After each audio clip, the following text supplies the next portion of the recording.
And a very good evening, everyone, and welcome to Kahok Stadium here on the campus of Collinsville High School. It is soccer time as your Collinsville Kahawks get ready to take on the Waterloo Bulldogs, and it is senior night here. And Collinsville has 7 seniors that they are going to recognize, and as soon as we get the go-ahead, we will start it on up. Waiting for the word. We got the word? Yep, I'm ready. All right, we'll turn everything over now to Chris Kettler. Welcome to tonight's senior night festivities here at Kahok Stadium before tonight's soccer game with Waterloo. Let's begin our senior introductions. First senior is Dane Compton.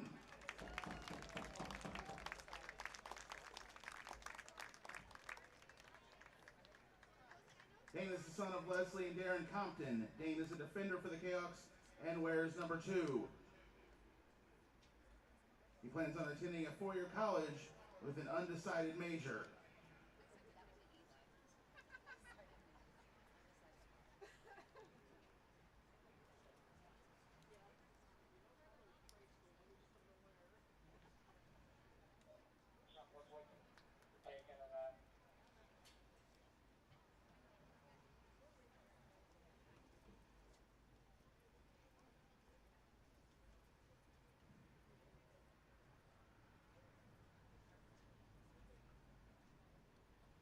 That's Dane Compton.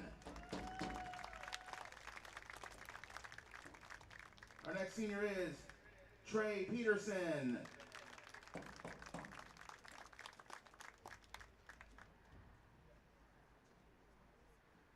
Trey is the son of Brad and Christine Peterson.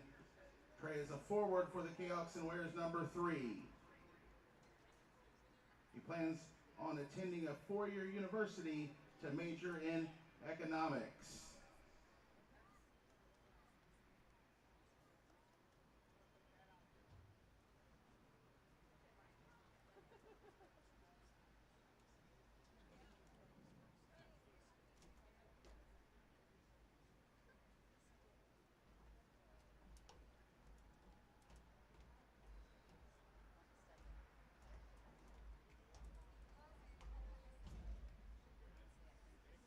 That's Trey Peterson.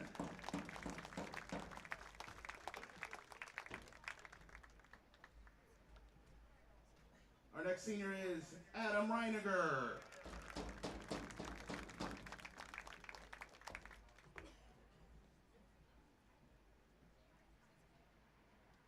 Adam is the son of Cindy and Rich Reiniger. Adam is a forward for the Kahawks and wears number 4. He plans on attending a 4-year college to earn a degree in dentistry.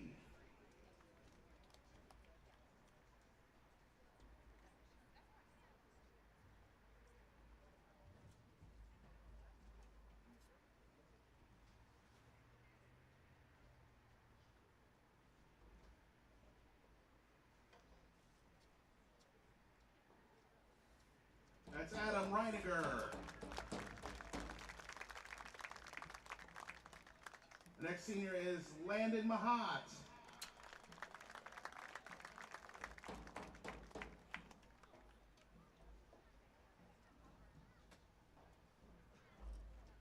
Landon is the son of Stacy and Mark Mahat. Landon is a midfielder for the Kahawks and wears number 6. He plans on attending a 4-year college with an undecided major.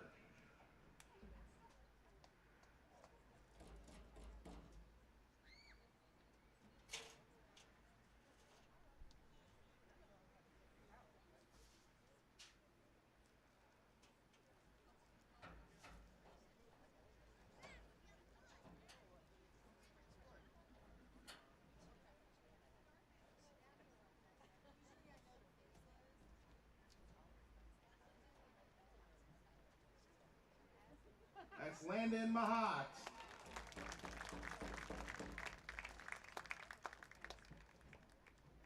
Our next senior is Sam Garofalo.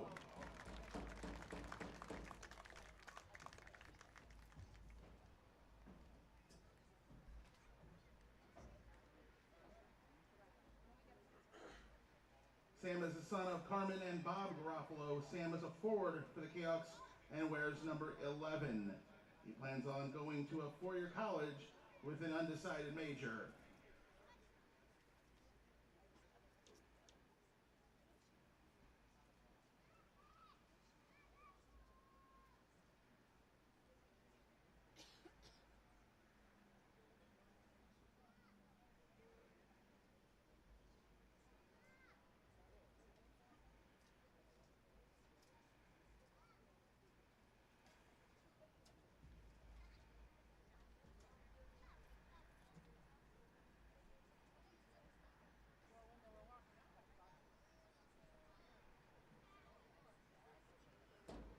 That's Sam Garofalo. And our next senior is Braden Borm.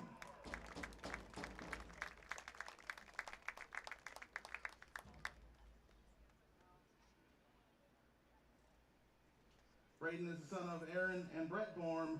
Braden is a midfielder for the Kahawks and wears number 19. He plans on going to a four-year college with an undecided major.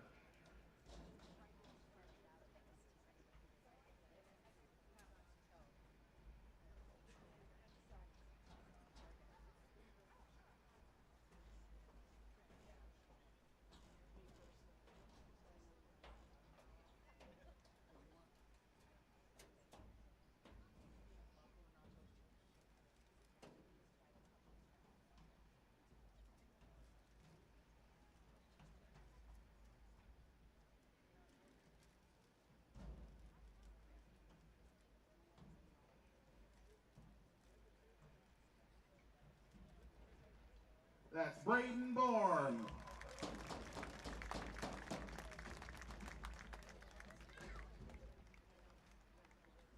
The next senior is Robbie Freeman.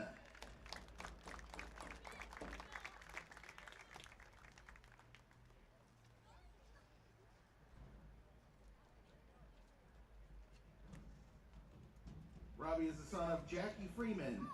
Robbie is a goalkeeper for the Kahawks and wears number 1. He plans on going to a four-year college with a major in physics.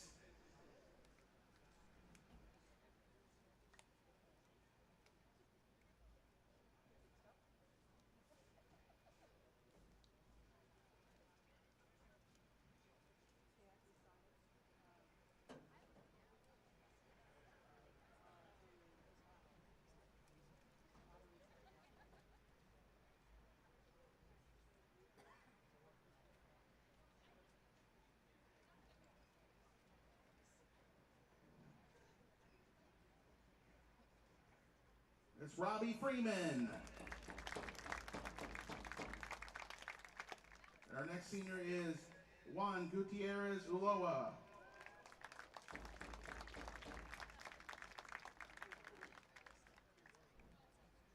Juan is the son of Berea and Juan Gutierrez. Juan is a midfielder for the Kahawks and wears number 9. He plans on going to a four-year college with an architecture major.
That's Juan Gutierrez.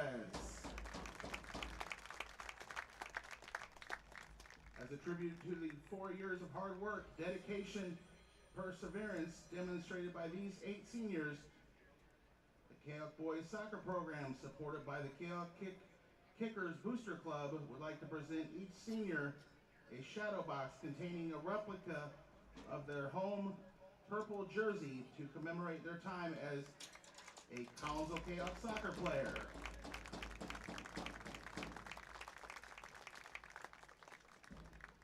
Many of these seniors have been wearing the same jersey number since they were members of the varsity squad dating back to their freshman year of 2020. During their 4 years, these seniors have helped contribute to 3 Southwestern Conference championships, 1 regional title, 1 sectional title, and 1 Elite 8 appearance in 2021, with an overall varsity record during those 4 years of 56 wins, 16 losses, and 6 ties.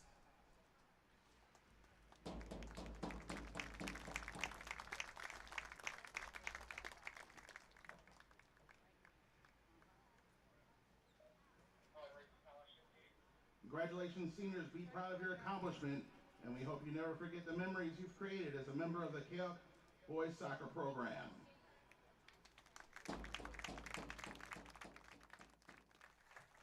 And that is a look at your Collinsville Senior Soccer Kahawks on Senior Night. Game time coming up next on the Kahok Sports Network. Yeah, you know what it is. White and purple, white and purple, white and purple, white and purple. Yeah, you know what it is. White and purple, white and purple, white and purple, white and purple. Yeah, you know what it is. Collinsville High School, a champions. Yeah, screaming that's us. And when we on top, boy, quit fussing. All around my town, everything is White and purple, white and purple, white and purple, white and purple. We shut it down for the school and the sports team. White and purple, white and purple, white and purple, white and purple. Purple and white, but you know what I mean. Double 11 senior year made history. Football, we took it to the playoffs. Collinsville, white and purple, yeah, we are the K-House. I said the K-House, the school of champions. We laugh a lot, we rap a lot. I'm asked to be an Indian again. I'm telling them that Collinsville is where it's at. So when we on the field of court, they better be aware of that. They scared of that. Of course, look at the ceiling. What up, Mr. Floyd? Yeah, it's Collinsville. And yes, I'm glad to say that I'm a K-Hawk. I'm about to graduate. Yeah, you know what it is. Collinsville High School, a champions. Yeah, screaming that's us. And when we on top, boy, quit fussing. All around my town, everything is White and purple, white and purple, white and purple, white and purple. We shut it down for the school and the sports team. White and purple, white and purple, white and purple, white and purple. White and purple, yeah, I know you see it. You see the chaos and you tell yourself you wanna be it. I go to CHS, so I am a champ. I ran this game so long, I'm starting to get a stomach cramp. Class of 1, 2, but we're number 1. Shout out to all my juniors, yeah, you know we get it done. White and purple, you already know. It's little easy peasy and that boy lay low. Yeah, you know what it is. Collinsville High School, a champions. Yeah, screaming that's us. And when we on top, boy, quit fussing. All around my town, everything is White and purple, white and purple, white and purple, white and purple. We shut it down for the school and the sports team. White and purple, white and purple, white and purple, white and purple. I'm by my white and purple, Scarface and DJ Screw. We on the peak of the mountain, best at what we do. Yeah, we the champs, homie, but we ain't selling shoes. These boys bleeding purple, call us the cheapin' crew. They don't gotta do it big, cause I don't play with sports. I play my cards right, now a good report. When Dub 12 comes, it's time to roll off. I'm in the back cause everybody rolling with me, K-Hawks. Yeah, you know what it is. Look, all the freshmen, all the fresh sophomores, High school, Jordan, champions. yeah, they know what it is. All around my town, everything is White and purple, white and purple, white and purple, white and purple. We shut it down for the school and the sports team. White and purple, white and purple, white and purple, white and purple. Yeah, you know what it is. Collinsville High School, a champions. Yeah, screaming that's us. And when we on top, boy, quit fussing. All around my town, everything is White and purple, white and purple, white and purple, white and purple. We shut it down for the school and the sports team. White and purple, white and purple, white and purple, white and purple.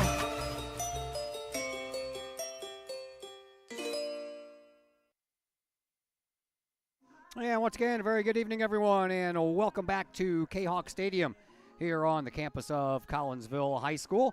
I am Todd Duke. Glad that you are with us here for senior night festivities as your Collinsville Kahawks get ready to take on the Waterloo Bulldogs. Collinsville comes into this contest with an overall record of 6-5-1, while the Waterloo Bulldogs come in with a record of a robust 12-2. Zach Roseman will be doing the camera work for us tonight. Brett Borm, fresh off of the senior night festivities, will be joining us on the other camera, and we welcome you into the pregame show tonight, brought to you by LC's Pub in Caseyville. Great food, great drinks, and great services served up daily at LC's Pub in Caseyville. LC's Pub, 605 North Main Street here in Caseyville, just across the street here from Kahok Stadium. Call in for carry-out orders at LC's Pub, 618-855-9007. 6-5-1 Collinsville, 12-2 Waterloo. Collinsville coached by Rob Luggie. He is in his 7th year as the head coach here at Collinsville High School for boys soccer. 108 wins, 40 losses, and 6 ties. Chad Holden is the coach of Waterloo, and he's been at it since Rip Van Winkle woke up from his nap. 26th year for Chad Holden. He has a record of 367 wins, 196 losses, and 45 ties.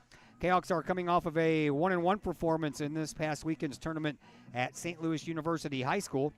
Collinsville lost the opener against the host Junior Billikens 2-0 before bouncing back Saturday morning with a 3-2 win over Fort Zumwalt South. Adam Reiniger picked up 2 goals in that win, while Trey Peterson notched the other goal. Collinsville with 11 shots on goal, while holding the Bulldogs to 6 shots on goal. And Collinsville going with a duo in goal with Robbie Freeman and Braden Hinsman in that Fort Zumwalt South game. Collinsville is 1-1-1 in their last 3 matches, and that included the 1-1 tie here with CBC 2 Saturdays ago. And that came on the heels of 3 straight Southwestern Conference wins by your Kahawks against Alton, and then at Belleville East and at Edwardsville. Waterloo, well, they're turning in one of their best regular seasons since the 2019 team went 19-4-3. The Bulldogs come to Kahok Stadium having won their last 5 matches, one of those over a Southwestern Conference team, and that was Belleville West. Waterloo is coming off of a 8-3 win at home Thursday against Civic Memorial after having their game at Columbia postponed due to lightning. That was the same night that the Collinsville-Belleville West match was postponed. In that game, the Kahawks were leading 2-0 with 30 minutes into the first half, and it'll be made up. The rest of the game will take place this Saturday at Belleville East. The Bulldogs started off strong out of the gates before winning 4 straight before they ended up suffering a 1-0 loss at Althoff. Waterloo would then win another 3 games in a row before a home loss of 3-2 in overtime against Mississippi Valley Conference frontrunners Triad. And right now, Triad sits at 13-0-1 on the year. Had a chance just a little while ago to catch up with Collinsville head coach Rob Luggie. We talked about the last 3 games and, of course, the game coming up here tonight. We'll pass that conversation on to you next as the LC's Pub pregame show continues here on the Kahawk Sports Network. Looking for a little bite to eat in a nice, friendly establishment before heading out to a game? Look no further than LC's Pub in Caseyville. Just blocks from Collinsville High School, LC's Pub is the pub of choice for Kahawk fans, before, after, or even during Kahawk games. LC's Pub features a wide variety of traditional bar food like burgers and fries, chicken wings and chicken strips, appetizers like pepper jack mac and cheese bites, fried pickles, and green beans. Plus they have salads, fish, shrimp, and more. LC's Pub also features an outdoor patio, a gaming room, weekly poker tournaments, and a pool table, plus enough TVs for all the sports fans. And LC's Pub shows Kahawk games live as well as Blues and Cardinals games. LC's Pub, 605 North Main Street in Caseyville, right across the intersection from All Pro Tees. Call for carry-out orders at 618-855-9007 and on Facebook at LC's Pub. LC's Pub, Kahawk fans' pub of choice. Just because we're adults doesn't mean we don't have toys, am I right? If your adult toys consist of boats, campers, or RVs, then you need to call the GASA storage team of professionals. Winter weather in the Midwest can be quite harsh, and finding a place to properly store those expensive toys for winter can be just as rough as a Midwest winter. That's where the GASA storage team comes in, with outdoor self-storage and covered storage for your toys. They even have tractor-trailer parking. Conveniently located at Horseshoe Lake Road and 111 in Pontoon Beach. GASA Storage for the safe storage of all of your toys. Contact the GASA Storage team, gasastorage@gmail.com, or call today, GASA Storage Team, 618-797-6100. Old Herald Brewery and Distillery in Collinsville produces their own spirits and beer on site, right at the restaurant. Pair that with some of the most unique menu items around the entire metro area, and you can see why they are such a hit. They can handle you and your family, or they can handle you and your group. Throw in the occasional live entertainment, and you can see why Old Herald Brewery and Distillery is a must-stop destination in Collinsville. Old Herald Brewery and Distillery, 115 East Clay Street in Collinsville, 618-855-8027, or online at oldheraldbrewing.com. Looking to buy a new home or sell your current home? Trust the Blaylock Group of eXp Realty with all of your real estate needs. The real estate market is hot right now, and you can trust the years of experience the Blaylock Group brings to the table. The Blaylock Group can help you find your dream home, or they can help you get top dollar for your current home. Give Peyton or Emily Blaylock a call today at the Blaylock Group of eXp Realty, 618-780-4622. That's 618-780-4622. The Blaylock Group of eXp Realty. Your home is where you feel happy, safe, and secure. So if you see signs of foundation problems like cracks or uneven floors, worrying is natural, and getting it fixed is crucial. Woods Basement Systems understands. We've been solving foundation worries since 1986. Woods experts have the training and equipment to make permanent repairs. So stop worrying, because with Woods, it's fixed forever. Foundation problems don't get better with time, they get better with Woods, the all things basement-y experts. Call or go to woodsbasementsystems.com today. Looking for a little bite to eat in a nice, friendly establishment before heading out to a game? Look no further than LC's Pub in Caseyville. Just blocks from Collinsville High School, LC's Pub is the pub of choice for Kahok fans, before, after, or even during Kahok games. LC's Pub features a wide variety of traditional bar food, like burgers and fries, chicken wings and chicken strips, appetizers like pepper jack mac and cheese bites, fried pickles, and green beans. Plus, they have salads, fish, shrimp, and more. LC's Pub also features an outdoor patio, a gaming room, weekly poker tournaments, and a pool table, plus enough TVs for all the sports fans. And LC's Pub shows Kahok games live, as well as Blues and Cardinals games. LC's Pub, 605 North Main Street in Caseyville, right across the intersection from All Pro Tees. Call for carry-out orders at 618-855-9007 and on Facebook at LC's Pub. LC's Pub, Kahok fans' pub of choice.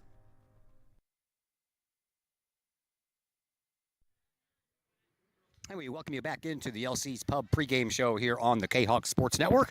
We're back at Kahok Stadium, and it is senior night for your Kahok soccer team as they get ready to take on the Bulldogs of Waterloo High School. Joining us now, Collinsville's 7th-year head coach for your boys soccer team. That would be Rob Lugie. Let's go backwards in time, Coach. Start us off with the CBC game, the 1-1 tie. Tell me about it. That was a good game for us. CBC, they're just a super talented team and program. It was, kind of back and forth. They got a goal. They were kind of putting it on us for a little bit, but we defended well. We were organized, and then we just kept fighting. And Sam, about 3 minutes left, I think it was. Sam Graffalo got a ball on the right side of the field, right in front of our bench, cut in and kind of lofted a ball into the box towards Adam, and Adam hit a head ball from 12 yards out past the goalie. It was a very nice play. It's a good result for us. They're a little deeper than we are. They sub in, 5, 6, 7 guys and don't miss a beat, and we have to just kind of rotate around because of our youth on our bench. All right, take us to the next game. You guys played in the St. Louis University High School tournament after that, and you dropped the first game, won the second game. Let's start with the game against Slough. It's kind of the same thing with CBC.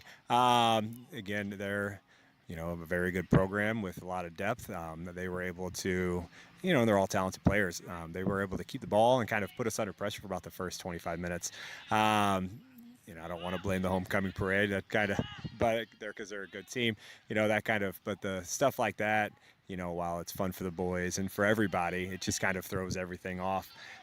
So it took us a while to get out of our shell, specifically that defensive shell, because they were coming at us.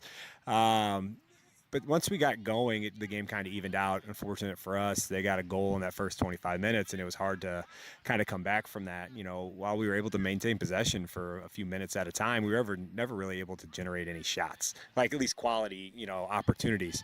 So, we can, take some positive of being able to maintain possession and move the ball on a quality team. But, we got to work on, generating more offense around the 18-yard box. The Fort Zumwalt South game went a little bit better for you guys. Yeah, it was a better game. It was hot though. We were able to kind of mix in some younger guys, just to kind of hopefully save a little bit of legs, because we had a busy week. 4 games this week, 2 games next week, and then we start playoffs. So, the goal was get a lead, sub some guys in. It's fortunate for us, we gave up a goal, so guys had to play a little bit longer. But we were able to finish the game 3-2 win. Again, all those games over there, they're just in preparation for postseason and conference play. So it's good to get a result, and be able to get some of the younger guys some minutes so they can see how fast the game goes. All right, let's step away from your Collinsville Kahawks for a while and talk about the big soccer team over in St. Louis, man. They just clinched the Western Division. They got home field advantage in the playoffs. I don't know about you, but that's pretty impressive for an expansion team. Oh, it's amazing. I don't know if anybody really thought that, they were going to be that exceptional whenever it comes to that and be that successful. So it's fun. I can't afford tickets, so I sit in my garage and I watch the games. I look forward to every Saturday starting a fire and watching a game. That's kind of my Saturday routine, and I hope they keep going. All right, let's get back to what we got going on here tonight, which is senior night. Talk to me about this year's group of seniors and what they mean to you and your team. 7 of them, 6 of them have been on varsity for 4 years. I've known them since when I got here 9 years ago from soccer camp, and them just being around. They're going to go down as a very important part of this, not even just team but program. They're all good kids. They all they work well together, and they've been overly successful for the last 4 years. Hopefully we can continue that, and just kind of get on a roll moving forward. All right, you mentioned playoffs. That schedule came out over the weekend. So give me your quick thoughts on what it is that you know about Quincy's team so far this year. Honestly, I haven't had a chance to look at them, not with, school, like my actual job in the school and then soccer stuff kind of running all around. We'll get there. I know that they're good. They're going to be a quality Quincy team. They have lost to a couple teams in the area. So hopefully I can find some game film on them and, kind of get into that after we get past this week. All right, well, first things first, you got Waterloo first. They come in here rock solid, man. 12-2 team. What do you know about the Bulldogs? That's what I saw. They got 4 or 5 kids that have 7, 8 goals. I think 1 kid's in double digits. They're just, they're a good group. They're going to work hard. They're going to be organized. So we just have to be prepared. Got to get past senior night stuff and get to the game. And you got to get past homecoming. I'm sure the homecoming hangover feelings are kind of over for everybody. So what do you want to see out of your guys tonight? I think it's kind of the last couple weeks have just been the same thing, playing as simple as possible, defending a little bit better. We've been, leaking goals at times, which is just frustrating. It's frustrating for, our backs, they play well, our goalies play well. Just crazy things have been happening to us. So getting some shutouts, continuing to work on playing simple and moving the ball, and then generating more shots around the 18-yard box. Little things like that will go a long way for us. Thanks for the visit, Coach. Good luck. Thank you. Rob Lugie, your Collinsville Kahawk head coach. We'll take a break here on the LC's Pub pregame show. When we come back, we'll throw the starters for both teams your way. All that and more coming up on the Kahawk Sports Network. Looking for a little bite to eat in a nice, friendly establishment before heading out to a game? Look no further than LC's Pub in Caseyville. Just blocks from Collinsville High School, LC's Pub is the pub of choice for Kahawk fans, before, after, or even during Kahawk games. LC's Pub features a wide variety of traditional bar food like burgers and fries, chicken wings and chicken strips, appetizers like pepper jack mac and cheese bites, fried pickles, and green beans. Plus they have salads, fish, shrimp, and more. LC's Pub also features an outdoor patio, a gaming room, weekly poker tournaments, and a pool table, plus enough TVs for all the sports fans. And LC's Pub shows Kahawk games live as well as Blues and Cardinals games. LC's Pub, 605 North Main Street in Caseyville, right across the intersection from All Pro Tees. Call for carryout orders at 618-855-9007 and on Facebook at LC's Pub. LC's Pub, Kahok fans' pub of choice. Chapman Trucking LLC. Chapman Trucking is a local Collinsville business owned and operated by 1994 Collinsville graduate Christy Chapman. With over 10 years of experience, Chapman Trucking LLC can take care of all of the heavy lifting when it comes to hauling aggregate materials such as sand, driveway rock, dirt, boulders, and more. That includes getting your heavy work equipment to your work site where it needs to be. Give Christy a call for a free estimate at Chapman Trucking LLC, 618-960-9346 or online at chapmantruckingllc.net. Lottie's Cafe, Collinsville's hidden gem. Lottie's Cafe offers food, cocktails, and gaming in a great atmosphere highlighted by fast and friendly service. Lottie's Cafe also offers a unique menu that features soups and salads, sandwiches and paninis, pizza and flatbreads, appetizers and desserts, as well as breakfast. That's right, we said breakfast. Unique breakfast items such as a breakfast stromboli, a breakfast BLT, and breakfast burritos. Lottie's also offers creative cocktails, a wine bar, the coldest beer around, and a video gaming area for those 21 and older. And don't forget the Lottie's Cafe gift certificates. Lottie's Cafe, Collinsville's hidden gem. Check them out online at lottiescafe.com, on Facebook, or in person in the Strip next to the Walmart Neighborhood Market. Or call Lottie's Cafe at 618-223-8256. Lottie's Cafe, Collinsville's hidden gem. Well, welcome back to the press box here at Kahok Stadium. We're getting you ready for this game between Collinsville and Waterloo. We've had a little change of plans. Brett Borm has decided that he wants to watch his son play on senior night instead of up here in the box hanging out with us. I totally understand that. So Zach Roseman is going to have a dual role tonight as cameraman and color commentator. And just so happens that Zach listened to the head coach's comments in the pregame show. What's your thoughts there, Zach? All in all, I think it's, pretty succinct observations from Coach Lukey as they usually are. SLU, reflecting back to the SLU tournament. I mean, SLU High have been a very strong team, probably the number one team in Missouri, and, talking about the homecoming parade, after effects and all that, and they're able to pick up a solid win over a, solid Fort Zumwalt South program, and you got another quality program in Waterloo here tonight, and, Waterloo have played well. 12-2 record. Yeah. Only losses are to Triad and Althoff. Two really high-quality programs. Triad don't have a loss, have been right up there with the best teams in the state, and Althoff are no slouch either. That is Zach Roseman. My name is Todd Duke. We have one more break coming your way, and then we'll come back and throw the starters your way. We'll do that here in just a moment on the Kahok Sports Network. Todd Duke here, proud member of the Collinsville Educational Assistance Association. Whether you call us teachers' aides, paraprofessionals, or educational assistants, it all comes down to one thing: taking care of students. More importantly, your student. Yes, we are there for the teachers, and we help them in any way possible. But our goals are in line with our teachers in that we want to see our students succeed at not only being a student, but well beyond that as we ready them for the world outside of the classroom. We are Union strong. We are Kahok strong. We strive to help students reach their potential.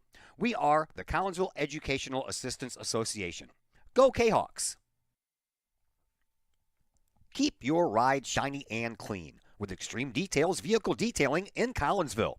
Owner Jay Merkel and his crew at Extreme Details believe in the value of community and in helping their community hold the value of their vehicles with a sharp-looking, clean ride that you and your community can be proud of. Extreme Details can handle any job, whether you drive a small car, an SUV, or even a bus or RV. No job is too big or too small at Extreme Details. Extreme Details offers scratch and oxidation removal, no matter what you drive: cars, trucks, motorcycles, boats, and more. Plus, Extreme Details can handle fleet vehicles for you and your company. Call Jay and the gang at Extreme Details at 618-977-1224. Check for periodic specials on the Extreme Details Facebook page. Put the shine in your ride with Extreme Details, 618-977-1224. Collinsville Barbecue Supply, home of Code 3 Spices, is first responder owned by proud Kahok alums. Located at 1966 Vandalia, Collinsville Barbecue Supply is your one-of-a-kind barbecue headquarters that focuses on everything barbecue and cooking. Providing the best American-made barbecue grills, in-person class instruction, smokers, rubs, sauces, accessories, and cooking expertise from professional barbecue experts, including an in-house chef and pit master. Code 3 Spices provides award-winning rubs and sauces that support our nation's first responder and military organizations that focus on providing aid to the fallen, suicide prevention, and PTSD awareness. Stop by and see the guys at Collinsville Barbecue Supply for all of your cooking and grilling needs.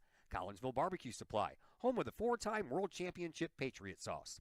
Learn more about their products and mission in giving back to those who serve at collinsvillebarbecue.com. 618-855-8855. Lakeside Roofing in Collinsville.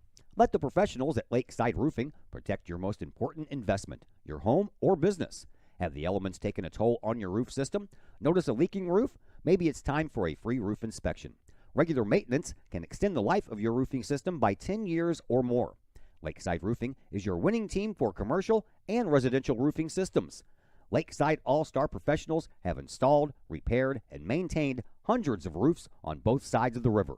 Call Lakeside Roofing today at 618-344-2800 in Collinsville or 314-241-5253 or online at lakesideroofing.com. Choose experience, choose Lakeside. Got vinyl? Rich's Record Emporium in Uptown Collinsville can take care of all of your vinyl needs and more. You can peruse through thousands of records, from country to hard-to-find jazz, and classic rock is always in stock at Rich's Record Emporium. Used vinyl, new vinyl, and hard-to-find vinyl. Don't forget to check out the audio room at Rich's, where you can check out the latest in audio gear, from new top-of-the-line speakers to turntables and receivers, plus all of the accessories. Rich's has t-shirts, record cleaners, turntable needles, wall art, and so much more. If you can't find what you're looking for at Rich's, they will do their best to find it for you. Don't forget to mention seeing this ad on the Kahok Sports Network for a 10% discount at checkout. Rich's Record Emporium, 131 West Main Street in Collinsville, or call 618-795-1333 or online at richesrecordemporium.com. Looking for good food, good times, and good people? Look no further than the Bridge Inn in Caseyville. Just over the bridge from the Kahok Stadium, Bridge Inn features a friendly and courteous staff that serves up the coldest drinks and the best food in the Metro East. Lunch and dinner is available daily, with a breakfast menu every Saturdays and Sunday morning. And don't forget about fantastic fish fry Fridays. Bridge Inn also features pool tournaments on most weekends and a gaming area for the over 21 crowd. Bridge Inn in Caseyville. Check them out at 519 North Main Street in Caseyville. Call for carryout orders at 618-344-3530. The best is yet to come at the Bridge Inn in Caseyville. 618-344-3530.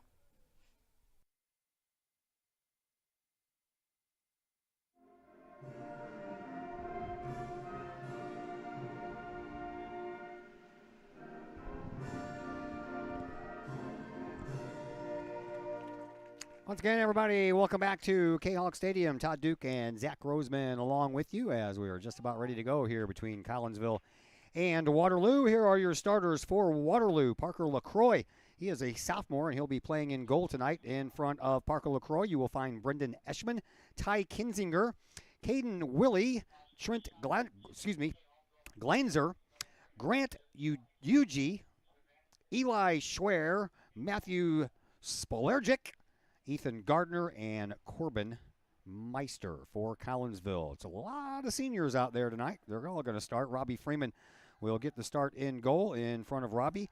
3 more seniors: Dane Compton, Trey Peterson, Adam Reiniger, Landon Mahat. That's 4. 5 is Juan Gutierrez. Ty Starko is a sophomore. Sam Garofalo back to the seniors. TJ Carter is a sophomore. Braden Borm is a senior. And Juan Carlos Doria is a junior. And once again, a very good afternoon, very good evening, everyone. It's a nice, comfortable night out here at Kahok Stadium. Collinsville out there wearing their purple uniforms. Got a little light purple for the sleeves. Numbers on the fronts and the back are in white. All except for Robbie Freeman. He is in the sky blue colors, and his number 1 on the back of his jersey also in white. Waterloo, they're out here in their black shorts and their white jerseys. They have orange numbers on the fronts and the backs, all except for their goalkeeper, Parker LaCroix, who is dressed in all black from toes to socks to shorts to jersey, and even the gloves are black. We are just about ready to go here. Collinsville can tell you that the JV team won by a final score of 3-1. Collinsville went down early in that contest as Waterloo scored 3 minutes in to the game, and Collinsville then had to play comeback. Come on, cooperate with me here. Forgot to get my game started on the old ticker. Waterloo will work the ball around the midfield to start, and we'll have a throw-in for the Kahawks. And we're underway. There we go. All caught up in time now. All right. Collinsville looking to pick up 2 wins in a row after going 1-1-1 in their last 3 contests. And here is Landon Mahat. Mahat at the midfield circle sends it over to Braden Borm, who sends it over this way now. Whoa. That's a nice play there by Ty Kinzinger, and he got the ball away, but Dane Compton, doing his usual defensive prowess, got that ball right back. Yeah, nice play there from Kinzinger, the offensive stalwart for the Bulldogs, making a nice defensive play here early. Yeah, Kinzinger, leads the Bulldogs with 11 goals, the same amount of goals that Adam Reininger has for Collinsville. After that, Grant Ugie has 6 goals, and they're out of order here. Caden Willie has 9 goals, and then you have Trent Glazner with 8, and then you go back up to Ugie with 6. Collinsville, after the 11 for Reiniger, you have 4 goals scored each by Juan Carlos Doria, Sam Garofalo, and Trey Peterson as Carter comes in. Tries a cross into the middle of the box, but it didn't make it to its final destination, and then it is kicked out of bounds. Collinsville will have a throw-in over on the far sideline, and it'll be Sam Garofalo, one of the seniors being recognized here tonight for all of their work on the soccer pitch for the last 4 years. As that ball comes into the box and Peterson can't handle it, it's going to be a goal kick restart as it goes off of Trey's foot and across the inline. We're just underway, just 2 minutes in to this first half. No score as of now between Collinsville and Waterloo.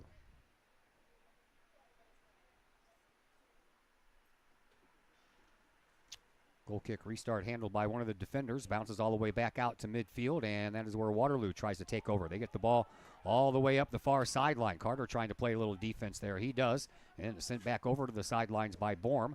Comes back out toward the midfielders area, and Trey Peterson takes over from there. Sends one up to Garofalo off of his foot and almost went in between a couple of defenders, but it ends up being Ashman who takes over for Waterloo. He sends the ball up here on this near side wing to Schwer. And a little tap by Compton over to Freeman, and Freeman will kick it all the way back out. And Trey Peterson off of his head stays in bounds, and looks like guess it didn't. Yeah. So Jarrett got there first, but they're going to say that Peterson was standing out of bounds when that ball went off of his head. So a throw in for Waterloo, and they go back to work here on the offensive side of things. Compton, he got a foot on a ball and tried to kick it up to Mahat, had a little bit too much air underneath it, never made it to Landon, but Peterson, he'll take over and send the ball over to Joey Morales, who was not in my starting rotation here for Collinsville. Schwer sends it out into midfield and knocked off of the foot of Gardner, and here is Trey Peterson. Peterson comes up the sideline with the ball, trying to slide in there and knock that ball loose with Schwer. Didn't get much on it, though, and it ends up going back to midfield. Now back to the defense for Waterloo. They'll bounce the ball up, and here is Borm. Borm will get the ball across that midfield stripe and try to leave one for Garofalo. Garofalo's got a little room on the outside there, but he's got some company as well as he is being closely guarded. Tried to get it to Reiniger out front, never quite made it to him, and then knocked back up by Gutierrez. Now Garofalo over there in that far corner. It goes across the line, and it is going to be a corner kick coming up here for Collinsville. Yeah, the orange numbers as the Kahawks will take it in quick here. Oh, almost paid dividends. Yeah, including my thought there, the orange numbers for the Bulldogs. Yeah, they're a little hard to see on those white jerseys. Yeah, a little hard to pick up. Because it's not a bright Halloween orange. It's kind of a light orange. Yeah. I would have liked the bright Halloween orange just to go along with the month of October, you know. Yeah, the orange and black color scheme works pretty well for it. Sure does. Here's a nice steal over there by Carter. And the ball ends up going out of bounds. Carter quickly throws it in, up the line, trying to chase it down is Reiniger. Reiniger kind of gets held a little bit. Looked like they were holding hands for a minute as they were going up that sideline, but it ends up going out of bounds. And another throw-in coming up here for the Kahawks. This one's going to be handled once again by Garofalo. And Garofalo likes to get the running start when he throws the ball in. High, almost like a corner kick, comes down in front, goes right across the smaller box inside of the 18-yard box, and Waterloo comes up with it, but Gutierrez intercepts. Gutierrez tried to kick it toward the goal, but it ended up looking like it almost went off the face of Kinzinger there. And it makes its way over to the sideline where it goes out of bounds despite the effort by Yuji. Looks like it went off of a Kahawk last, and it seems so far that the Bulldogs are trying to play not overly so, but probably a little bit more physical than the Kahawks. Kind of some bigger bodies out there, and that's kind of the style that Waterloo have been playing for a while, at least based on my limited observation. Compton gets the ball upfield, and here is Carter. Carter over there on that far sideline. Sends it back around to midfield and finds Starko with it. Starko moves the ball up for Gutierrez. Now back into the Kahawk bench it goes, but Collinsville will get to keep it. 0-0 as we are about 6 minutes into this first half. No score as of yet. Here is Carter with the ball for Collinsville. Sends it back out to Starko. Starko will just send it back to the defense, and Dane Compton will take over. He gets it up to Borm. Borm will send the ball up to Mahat. Mahat, he frees Peterson. Peterson getting chased down from behind. Tries to turn the corner and make a U-turn and get it back out front for somebody else to have a crack at it. And Gutierrez, he'll take it and try to get it over to Carter. He does so. Carter from the outside takes a shot. It's a slow roller, and it goes all the way across from one side to the other side and out of bounds. It'll be a goal kick restart here for Waterloo. Yeah, Waterloo doing a good job, not kind of compressing the formation a little bit, making sure to get guys back very much.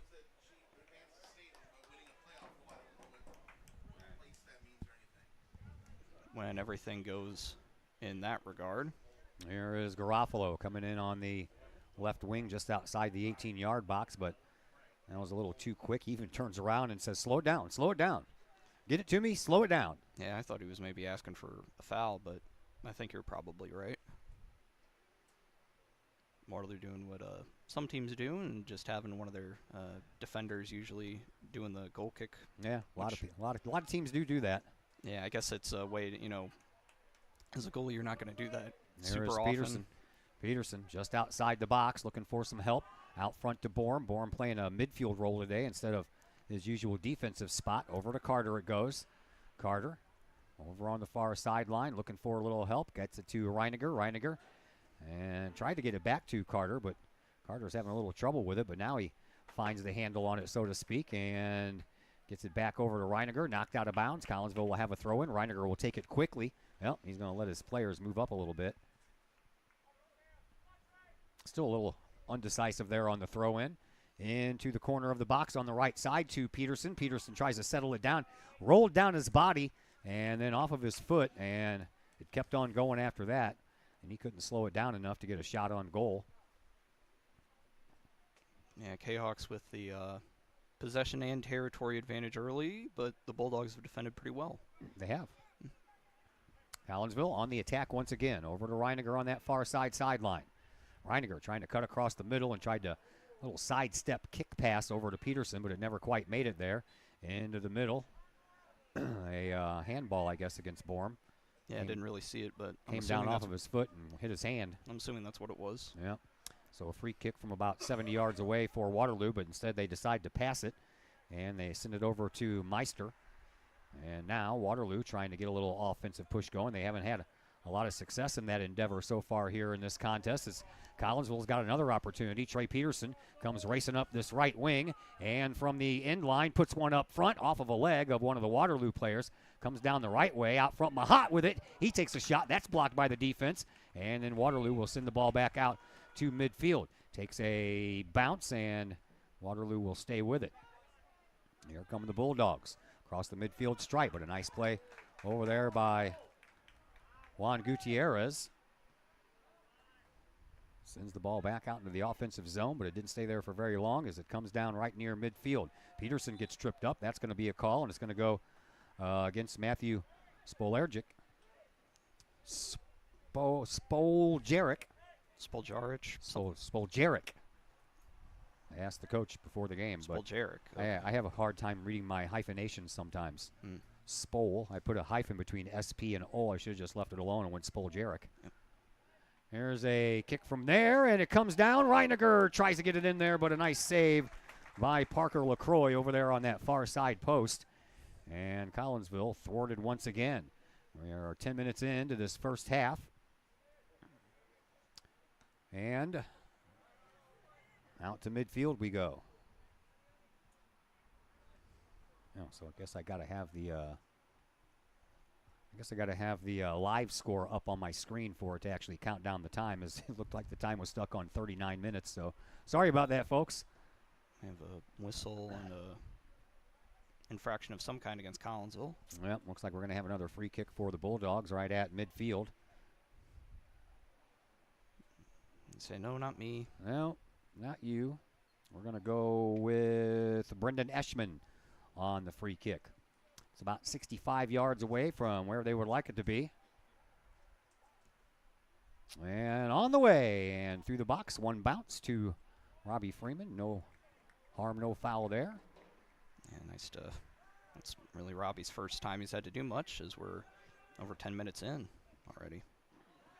Which points to the territory and possession advantage that the Kahawks have had that I mentioned earlier. There is a slight breeze here, but it is really slight. The American flag out here at that pole, which is off in the distance over there in that far corner, is just laying limp. So whatever breeze there is isn't enough to move the flag, probably about 3 miles an hour or so, as that ball goes off of the leg of Landon Mahat. And Waterloo will have their first corner kick. 28-20 left to play here in this first half. First of 3 games that we have for you this week. Thursday we'll be at Granite City for a little Lady Kahawk volleyball action. I think that's Kinzinger. And then on the road Friday for football at Marion. It is Kinzinger. All right. Up in the air and in. Off of a header. And I believe that was number 10.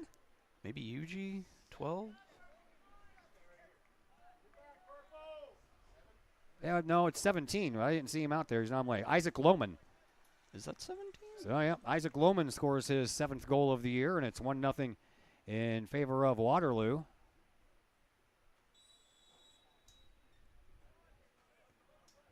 So Collinsville has to play from behind once again. Yeah, Willie. Okay, they're going to give it to Willie. All right. And now, so Willie gets his 10th of the year. Now a foul committed there by Joey Morales. So, yeah, that's a goal kind of against the run of play. Almost kind of how the game that the Kahawks had here against Alton started. Kahawks kind of just dominated in general, but able to get one opportunity, and it was able to result in a goal. So Collinsville has to play from behind. Mahat tries to thread the needle up to Peterson, and it almost worked. But the defense was there to stop it, and that was Spoljaric who did that. Now coming up this near side sideline is Kinzinger once again, but he had that ball taken away from him by Compton on a nice defensive play. Over to Borm. Borm gets it up to Garofalo. Garofalo to Mahat. Mahat trying to spring Peterson again. Peterson's got a little room to work with and trying to get around his defender. Sends it all the way back out front, but all the way back out to a wrong person wearing the wrong colors. And Collinsville will have to regroup once again. Here is Morales. Morales sends the ball up to Mahat, and Mahat will try to find Reiniger with it, but Reiniger kept on trotting backwards, and that ball didn't have a lot of steam on it. Yeah, Gutierrez was in the area too, and he couldn't get to it either. Loose ball. Who wants it? Collinsville trying to get there. Borm trying from his knees. Instead, it's found by Gutierrez. Gutierrez sends it back to Starko, and Starko will send it over to Compton. Compton sends the ball up to Mahat. Mahat gets his feet taken out from under him, and no call on the play. Referee was right there. Loose ball comes over here on this near side, and Trey Peterson will get a hold of a loose ball. He'll cut through the midfield circle and then send a little back kick over to Reiniger. And Reiniger trying to get around 3 people. Every time Reiniger touches the ball, he's got 2 or 3 guys on him. Yeah, Waterloo've done their scouting. They know that if you want to beat Collinsville, you've got to limit the work that number 4 does. Here is Peterson. Peterson thought he was going to leave the ball there a minute for Garofalo, but he didn't. Loose ball comes out to midfield, and once again, it's Morales who will send it up the line. This time, Reiniger over on the near side. Finds Compton coming in from the defense. Chipping in, takes a shot, and it's just high. Not a bad idea. No. Just a little too much on it from Dane. Yeah, get that little defenseman to pinch in there and help out with the offense a little bit. Don't see that too much in soccer, but almost paid dividends there. Yeah, not usually in a situation like that. That's kind of a play that we've seen Trey make to a point. You know, obviously he's kind of moved up to more of a forward role, but you know, in the past when he's been playing kind of the defender role, they've had him make those runs, and with a guy as fast as Trey, it's worked out pretty well, and Dane almost had it for him. Here is Starko. And trying to run it down is Garofalo, but he's not going to be able to get there, and LaCroix pops the ball up. I'm sure he wanted to send that one a little farther than just about 25 yards out. Collinsville will get another throw in. Morales will do it. He'll take it to Mahat right next to him, and Mahat will send it across the way to Gutierrez, who finds Carter over there on that far sideline. Carter with a nice little move to get around a defender, and now into the middle of the field trying to find Reiniger again, but never quite made it to him. Now over to Compton. Compton gets it over here to Morales. Morales up the line to Reiniger, but Reiniger got pushed off the ball, and here is Mahat, and Collinsville will have a free kick right here on this near sideline, and it's going to be about 45 yards away. Yeah, that was Schwer with a little bit of a grab there. I guess that was the infraction that got called. Mahat sends it over to Carter, but it's off of his head and goes across the end line. So another goal kick restart coming up here for Waterloo. Substitution for Collinsville. Chris Munoz will come into the game, and heading out is Juan Gutierrez. And Juan getting the starting opportunity on senior night, and now they'll kind of go back to a more typical 10 field players for Collinsville. Down off of the head there of Chris Munoz. Collinsville trying to go back to work. Bourne pops the ball up, and it's heading toward the sideline, but not going to go out. Off of the head of one of the Waterloo players. Collinsville keeps it alive in their offensive zone, and they'll chip it toward the front of the box, but it's knocked back out and then popped up into the air. Waterloo out toward midfield. Bourne had it land behind him as he was trying to judge it for the header, but just fell a little bit short. And now Waterloo sends the ball up, and they try to spring Yuji over there, and Yuji gets taken care of by Carter, and it's going to belong to Collinsville. Carter will throw the ball in quickly. Up the line it goes. Peterson did a little sidestep, let it go past him to Garofalo. Now Peterson trying to rediscover the ball, but couldn't do it. Bourne gets it up to Mahat. Mahat will send it over here on this left wing for Adam Reiniger. Reiniger has only one defender in front of him right now, and he gets tripped. No call on the play. I know. So Jarrett got away with one, and then he runs right into Morales. And now we're going to get a call against Reiniger. Reiniger is down and might be hurt. He's holding the back of his head. And he's being checked on there by Mr. Bourne, and Reiniger slow to get to his feet. And the referee is being talked to by Compton and by Spoljaric. Yeah, just big clash there, and then he comes in and no card, and the Kahok fans not very happy about it, but yeah, I think that was what was that, a retaliation for the hit that Morales took or gave? Yeah, that's I mean, I didn't see the play well enough to determine, but if you've got a guy down, not really involved with the play, but yeah, I'm not gonna comment too much on it, but free kick for Collinsville anyway. Well, they're gonna pass it instead of kick it. Bourne takes care of it just at midfield. They'll send it on over. Collinsville will pop it into the front, and that one was probably going to be offside, but I guess the referees don't want to blow that whistle right now, do they? No, not unless it's something real obvious. There is Morales over to Mahad, over to Bourne. Bourne skirts his way through the midfield area and sends the ball on over to Munoz, Morales. And off of a head, Morales bumps off of a body, gives it up for Trey Peterson. Peterson sends it up into the box trying to spring Garofalo. Peterson, he's back with the ball once again. There's a whole cluster of people up there. Collinsville takes the shot, and that almost got past LaCroix, but he reached behind him and got it before it had a chance to go anywhere else.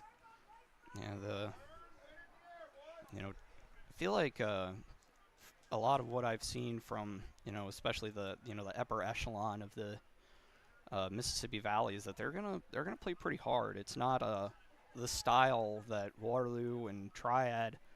It's not a style that you see a lot from the Southwestern Conference. So it's something that the Kahawks are going to have to adjust to a little bit. That the defenders and midfielders are going to be pretty physical, and you have to react to that as best as you can. I mean, this is a Kahawk squad that doesn't have a ton of big guys. It's just one of those things you'll have to adapt to.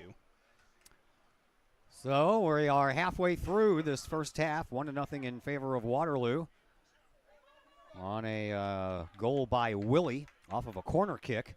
Waterloo's only corner kick so far in this game. Collinsville's had one too, but that one didn't materialize into a goal, obviously, because it's 1-0 in favor of Waterloo. Kahawks looking for the equalizer. Reiniger sends the ball over to the sideline. He's trying to chase it down, and he hip checks a guy out of bounds over there, and they're going to call that.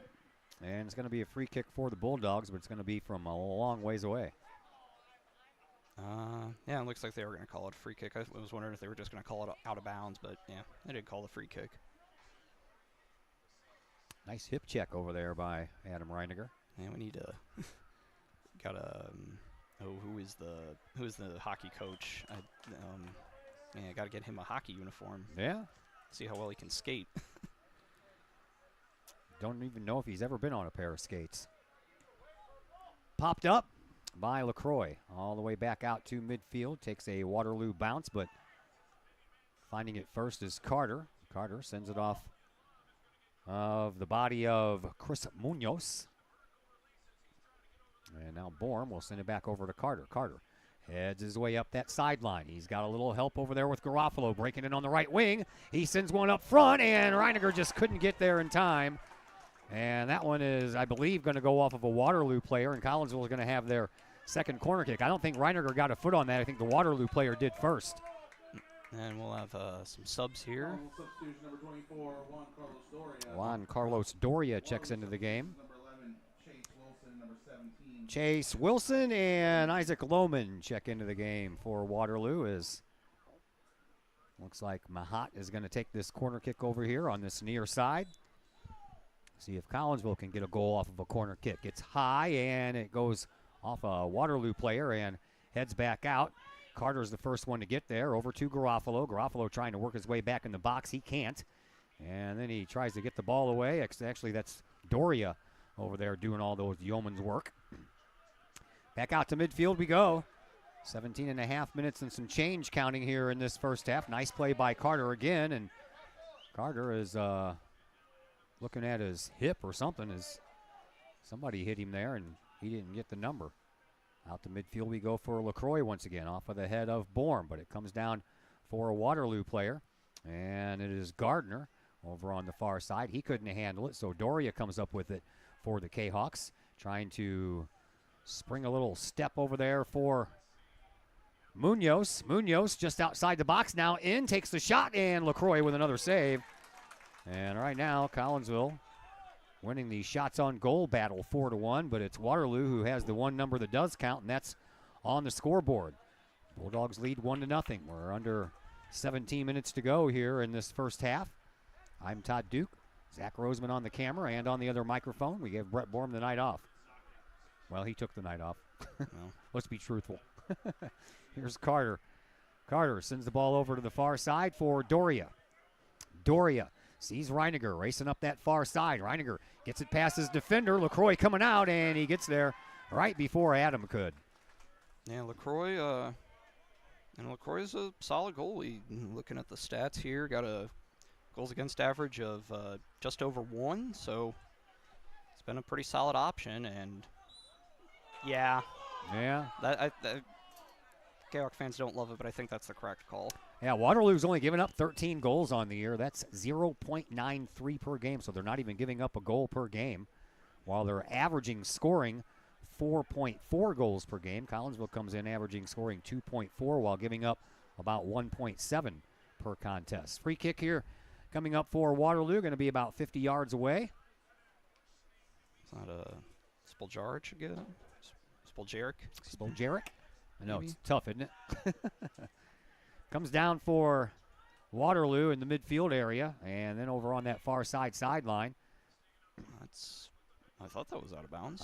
It's kind of hard to tell from this angle sometimes. Yeah. Gotten used to it. Kahok You possession. can see the yellow stripe, but you can't tell if the ball's over it or not. And Doria gets kind of shoved down from behind, so a free kick coming up here for Collinsville, but we have a timeout due to an injury, but it doesn't appear that it lasted very long as Lohman was over there. He took a seat. They blew the whistle. And I don't think they did anything, but yeah, then he got right back up. that clock never stopped, so I'm not sure what the hold I up's thought for. he said to stop the clock. Back in the game for Waterloo, number 12, Grant Eugene. Anywho, move right along. Man, I got to readjust my clock. Yeah, I thought he threw the stop the clock sign. He up, did. He but put the X up, and I stopped mine, and it never got stopped up here. Here is Doria. Doria got that ball taken right off of his foot. Whistle from back there, maybe. I'm not sure what. Offsides, maybe? I don't know. It's a free kick, so no. I don't. Well, it could be. From deep. And it is Eschman who will take this kick, and he sends it all the way over to the other side, where it is picked up initially here by Carter. Carter shoves it up into the offensive zone. It's going to take a nice slow roll to LaCroix, and LaCroix will stop it with the old feet, and he is ready to kick that ball back to action. Now he's going to pick it up as Reiniger comes in, forces the issue a little bit.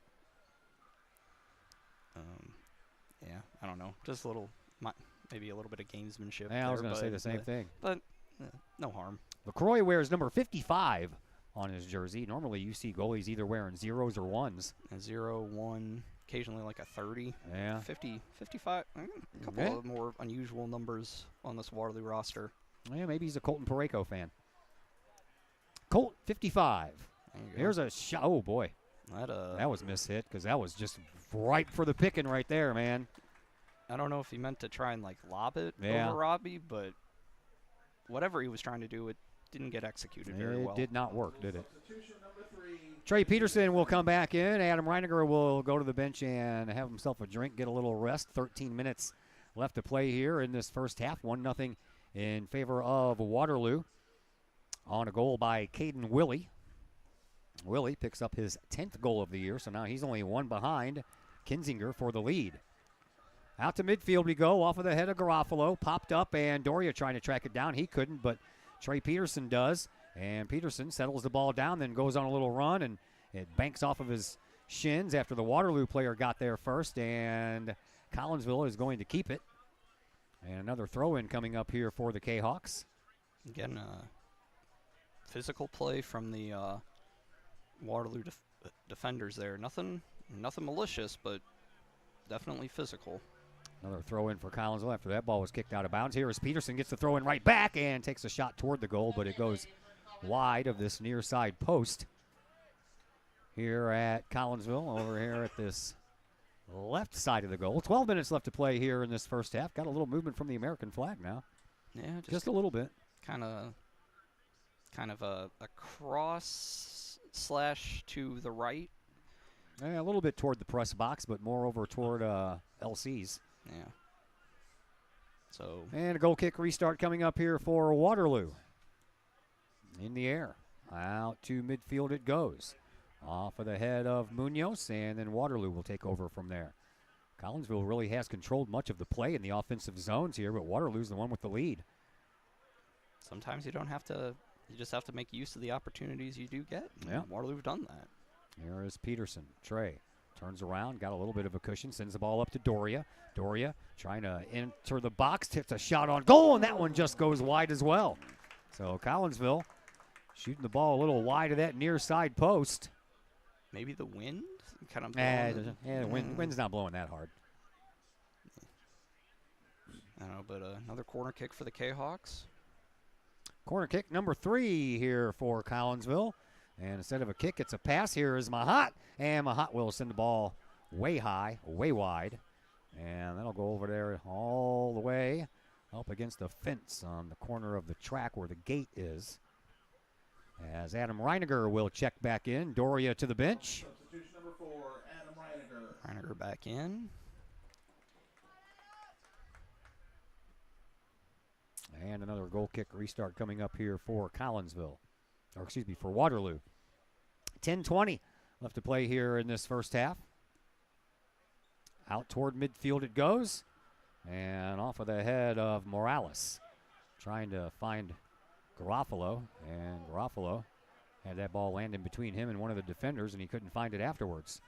Into the offensive zone come the Waterloo Bulldogs. And here is Ty Kinzinger. Kinzinger moves it up the sideline, but Compton is there first. And Compton knocked it out. Yeah, he knocked it out. He wasn't trying to. I think the ball slowed down a little bit for him. He was trying to fend off the guy behind him and let the ball go out of bounds on Waterloo, but that didn't work. Kinzinger will have a throw in here. He does so right in front of the box, and the ball comes down, and Borum kind of tripped up there, but he comes back to his feet and gets it one over to Garofalo. Garofalo in the near side sideline. Gets it up to Peterson. Peterson trying to pop it back to Mahat, but he didn't get enough on it, so Mahat sends it back to the defense, and the defense will send it on up. That's actually a pretty good ball. Reiniger, yeah. Right. He had to wait a little bit, and he had a defender ahead of him, so he was waiting to not get the offside call, and now Adam over there on that far sideline does an Adam Reiniger move and does it again. Then he gets taken down. No call once again. Reiniger putting on some more moves, trying to find a little bit of help, and he couldn't get the ball out to Borum with enough speed, so that's intercepted by Waterloo, and Waterloo comes flying up the sideline. And stopped a little bit there at midfield, and now Mahat with the ball. Carter's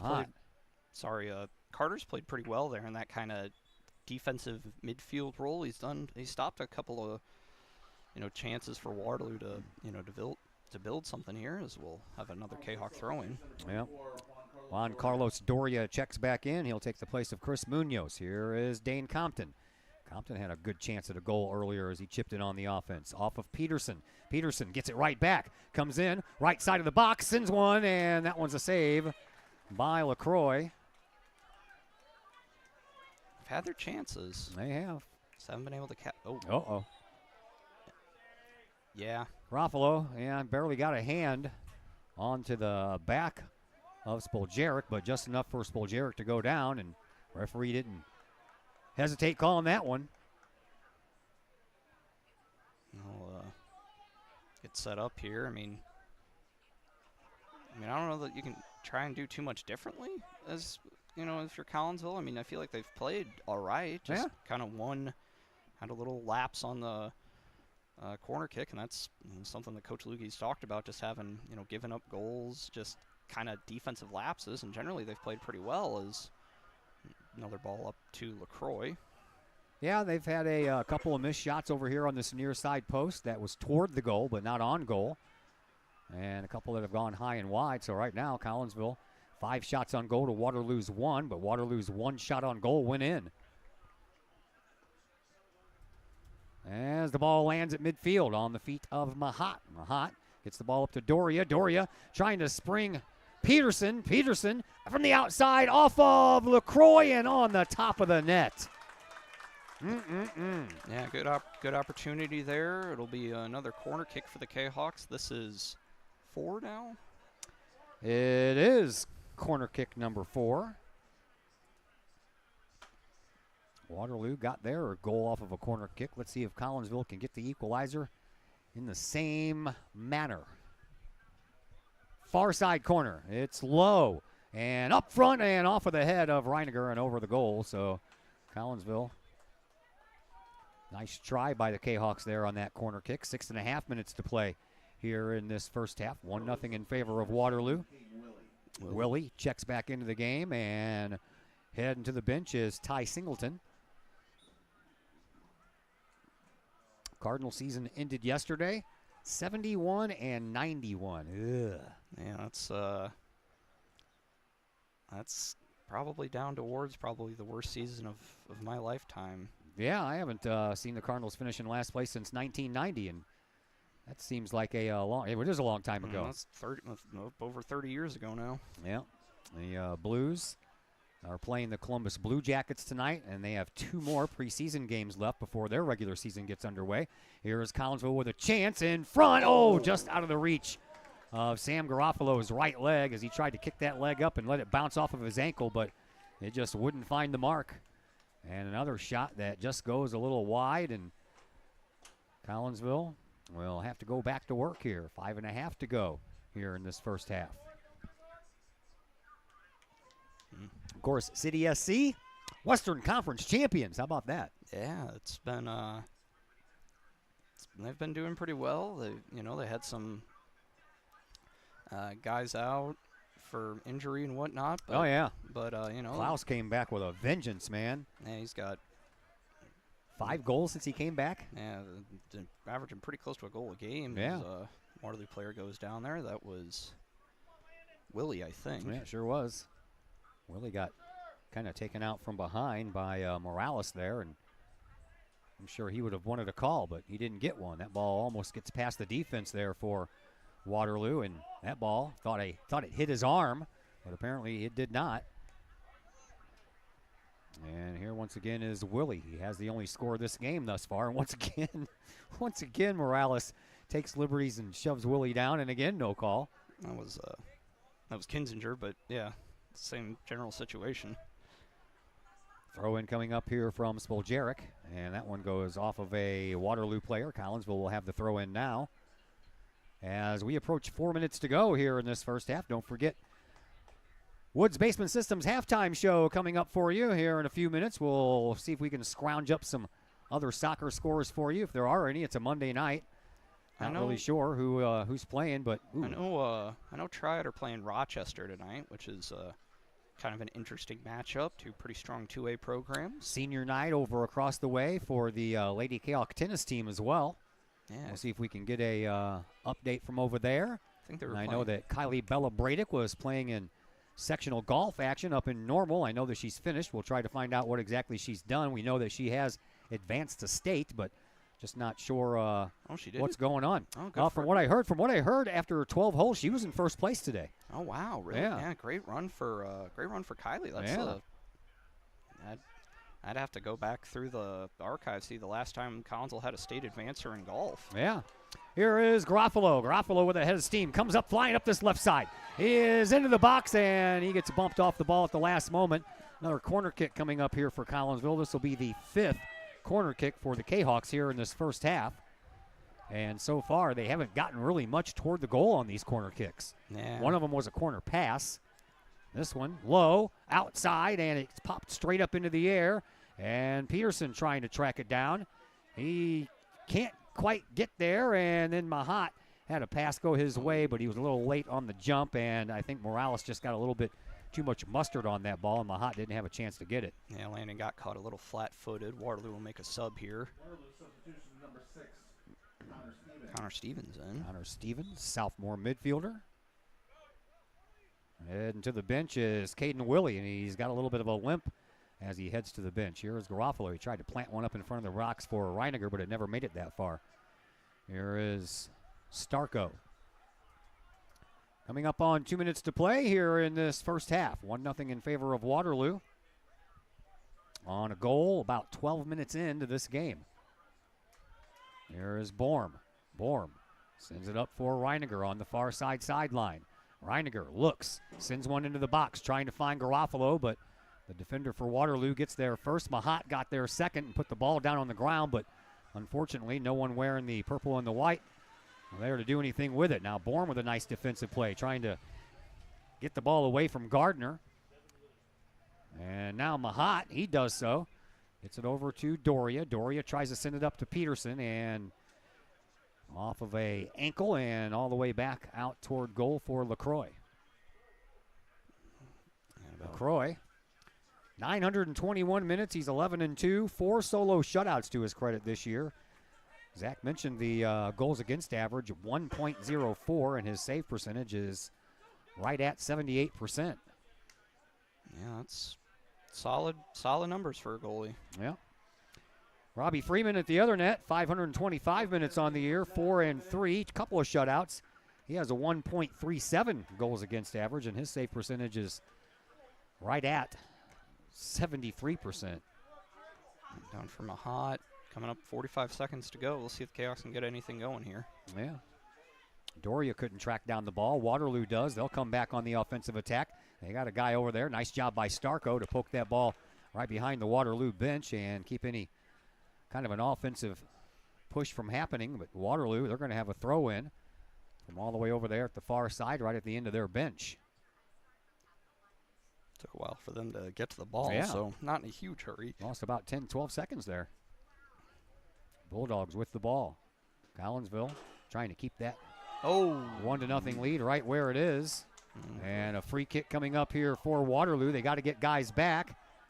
And they go ahead and kick the ball because there's only a few seconds left. And back out to midfield it goes. And that is going to do it for half number 1. So 1-0 in favor of Waterloo after 1/2 of play on a goal by Camden Willie. Just 12 minutes into this contest, 1-0 in favor of Waterloo. Time now for the Woods Basement Systems halftime show, brought to you by Woods Basement Systems, all things basement-y. Woods Basement Systems, working to keep homes dry since 1986. Woods Basement Systems, give them a call at their Collinsville headquarter office, 618-708-4055. Break coming your way, and then we'll try to find some scores for you and pass those along to you next as the Woods Basement Systems halftime show is upon us here on the Kahok Sports Network.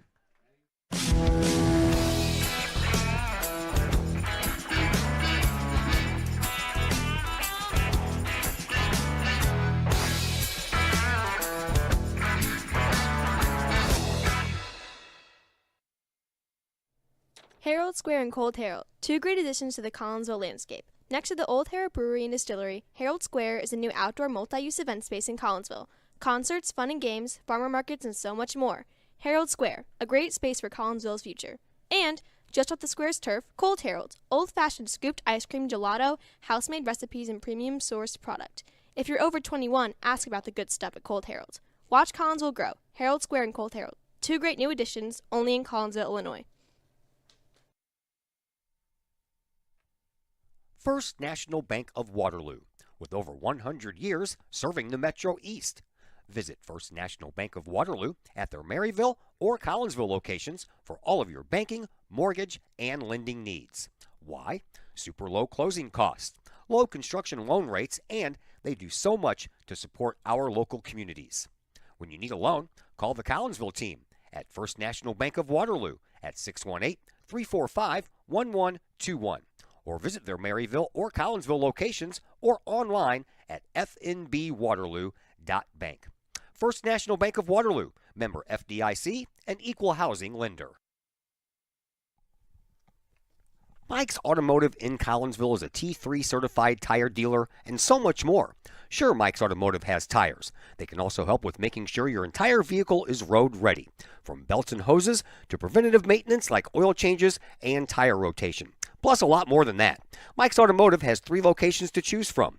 Mike's Automotive in St. Louis and Millstadt, and Mike's Automotive in Collinsville at 1150 St. Louis Road, just blocks from the high school. Or call Mike's Automotive at 618-345-0611. Mike's Automotive in Collinsville. Schaefer Excavating and Demolition in Pontoon Beach provides complete commercial, industrial, and residential demolition and excavating services. Schaefer Excavating and Demolition is family-owned and operated by former Kahawks since 1980 and have over 4 decades serving the Metro East. Schaefer Excavating and Demolition is your choice for quality and experienced work at a reasonable price. Schaefer's does jobs of any size, whether digging for water and sewer lines, site preparation, or building demolition. Schaefer's can do it all. Schaefer's Excavating and Demolition also sells backfill, topsoil, loam, and other materials. Licensed, bonded, and insured, from earth moving and land clearing to building and demolition and road construction to septic and sewer system work. Call the experienced crew at Schaefer Excavating and Demolition, 618-931-6237. Looking for a great place to watch the game with your crew? Look no further than the Lucky Fox Sports Bar in Uptown Collinsville. The Lucky Fox shows Collinsville Kahok sports on the big screen, plus UFC fights, boxing, Cardinals and Blues, and all of the NFL games with the NFL ticket and enough TVs, you'll be sure to find the game you want. And the food? How about Taco Tuesdays, Wing Wednesdays, plus burgers and sandwiches, pizza, steak, and more, including great drink specials and the coldest beer in town. Plus, they have an in-house DJ on Friday and Saturday nights. Dine in and catch a game or order carry-out with the Lucky Fox. The Lucky Fox Sports Bar, 118 East Main Street in Uptown Collinsville. Open daily at 11 a.m. Check out the Lucky Fox Facebook page for daily specials. The Lucky Fox, 618-223-1948. The Collinsville Area Community Foundation is our community's charitable foundation. We connect people, support programs, and guide resources to help our community thrive. Our board is made up of local leaders that donate their time and expertise to identify opportunities for long-term community impact in and around Collinsville. Find out more about scholarships, grants, and ways to give back to the city we love by visiting CollinsvilleFoundation.com.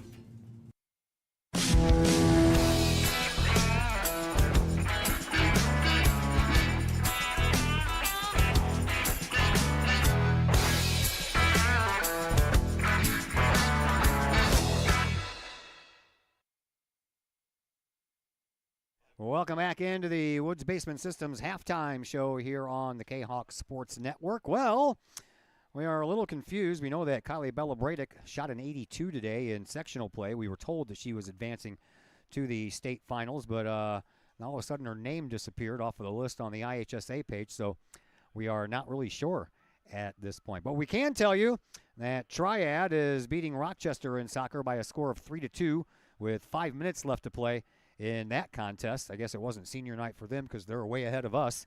And the Blue Jackets have a 4-2 lead over your St. Louis Blues after the second period, as they have a couple of more exhibition games left to go before they start the regular season.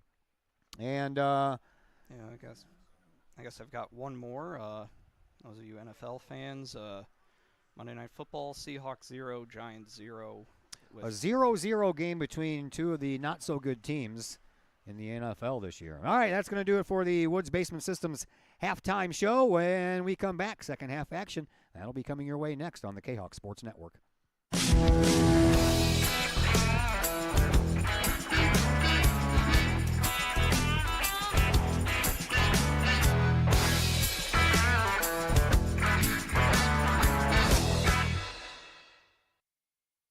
Are you in need of a new mailbox to go with your new home? How about a new mailbox to replace your old one? Look no further than Big Dick's Brick Mailboxes in Collinsville. From economy to custom, Big Dick's Brick Mailboxes can create a mailbox that suits your needs.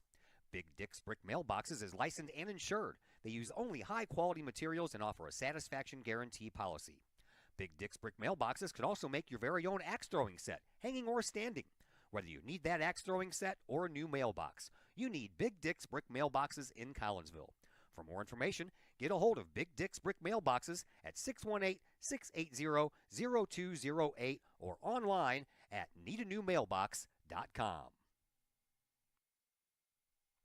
No one likes a dirty house. It's work that almost no one wants to do. Why not get someone to do that work for you? Kara Gray with Rags to Riches Cleaning Service would love to take that task off your to-do list. Kara is a homegrown Collinsville High School graduate and the owner of Rags to Riches. From floors to ceilings, from baseboards to light fixtures, Rags to Riches can clean them all. No job is too big or too small.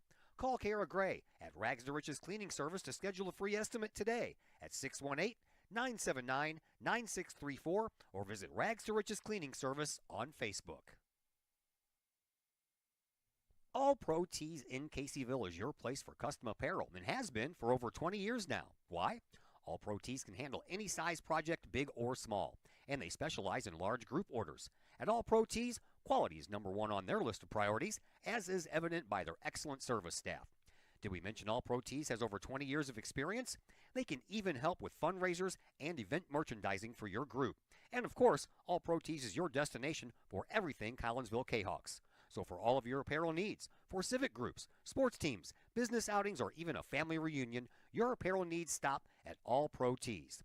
All Pro Tees in Caseyville at 2240 South Morrison Avenue. Online at allprotees.com. Right across the street from Kahok Stadium. All Pro Tees, 618-344-2200. Financial investments are very important, but so are the investments of time, patience, and encouragement our young athletes receive from other coaches, teachers, and mentors. Jason Ragg, your Benjamin F. Edwards financial advisor, understands this.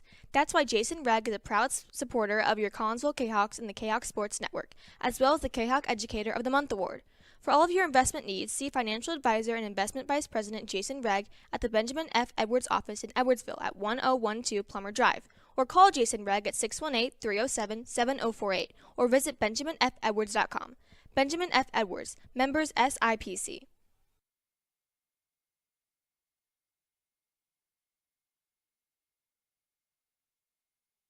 Once again, we welcome you back to Kahok Stadium.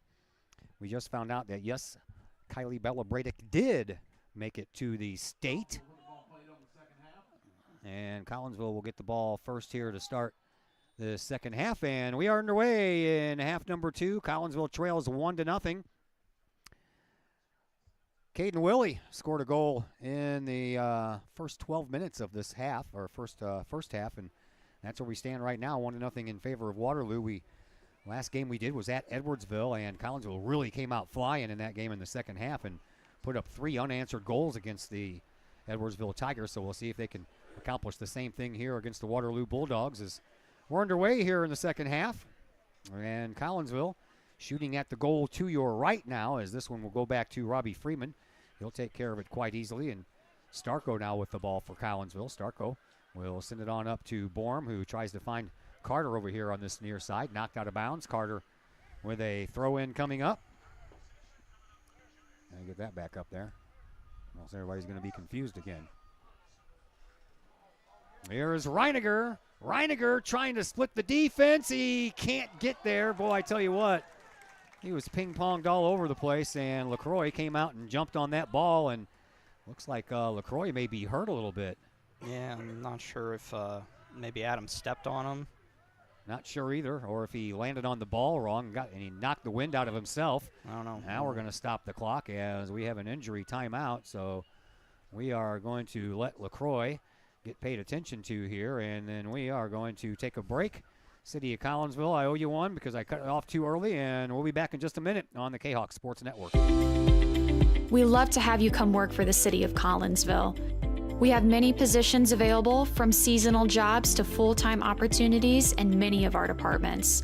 From police and fire to Gateway Center, Parks and Recreation, and City Hall.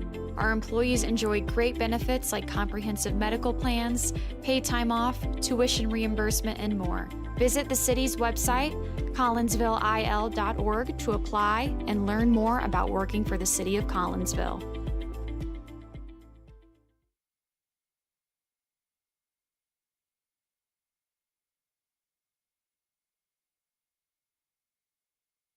Back here at Kahok Stadium, Todd Duke, Zach Roseman with you. Glad you're with us here on a Monday evening. Still feeling like summertime. Apparently it will, Monday, Tuesday, and Wednesday. Then we'll be able to shut the air off and open the windows Thursday and Friday, and then we're going to have to shut the windows and turn the heat on Saturday and Sunday. Phenomenal weather for yeah, this week. you think so, but the overnight lows are going to be in the mid-40s, dude. The mid-40s is what your refrigerator is.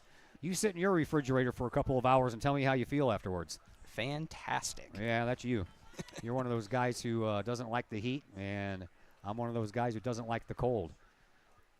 I'm sure that once you reach my age, you might feel differently too.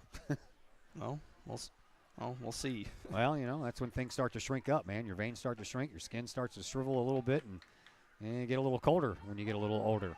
Oh, yeah. There's Mahat getting called for an infraction as he pushed down a player from behind. That was Corbin Meister.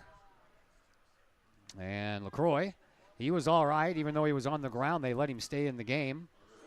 Yeah, we thought that the rule was that if the game stopped for injury, that you had to depart, but I guess not. It's a different screen from where I play my commercials to where I keep score. So when I have to go to play commercials and I don't bring the scoreboard back up, then the time kind of gets frozen. For those of you watching at home, it just kind of freezes, stays there. Here is Robbie Freeman. He sends one back out to midfield, and it's over the head of Peterson, but Garofalo tries to slow it down a little bit, uses his chest, uses his legs, and sends the ball up to Carter. Carter will send the ball back to the defense, and Starko. Starko with his head up. Tries that little side kick and tried to find Mahat. Probably would have been better off going across the field. Or he had some guys that were open on the defensive side anyway. Waterloo trying to push the ball up. They're looking for another goal to take what would appear to be a commanding lead at 2-0, but Collinsville, they just want to get that equalizer and then work from there. Out to midfield we go. All the way over to Reiniger. Reiniger in the midfield circle. Turns his head up and pops one over to Garofalo. He's offside, and the whistle will blow, and we'll start all over again. Yeah, I mean, the first half, you mentioned, really dominated by the Kahawks in terms of possession and territory. Really, made the Waterloo defense work a fair bit, but not able to get anything to find the back of the net. And Waterloo, really only had one scoring chance, but they made it count. Waterloo sends the ball up without the use of any air underneath it. Kind of stayed on the ground the whole way. And the Bulldogs work it up once again over on the far sideline in front of the Collinsville bench.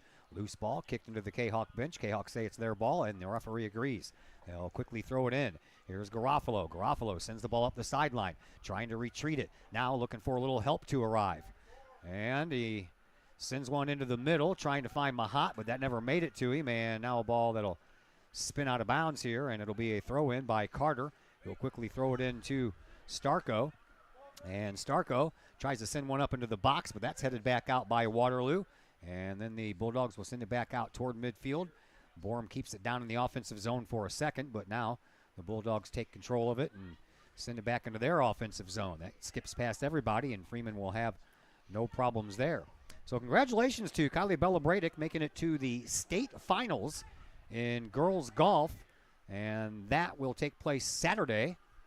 I forget where. Friday and Saturday. Friday and Saturday. At Decatur. Decatur, that's right. There is Waterloo.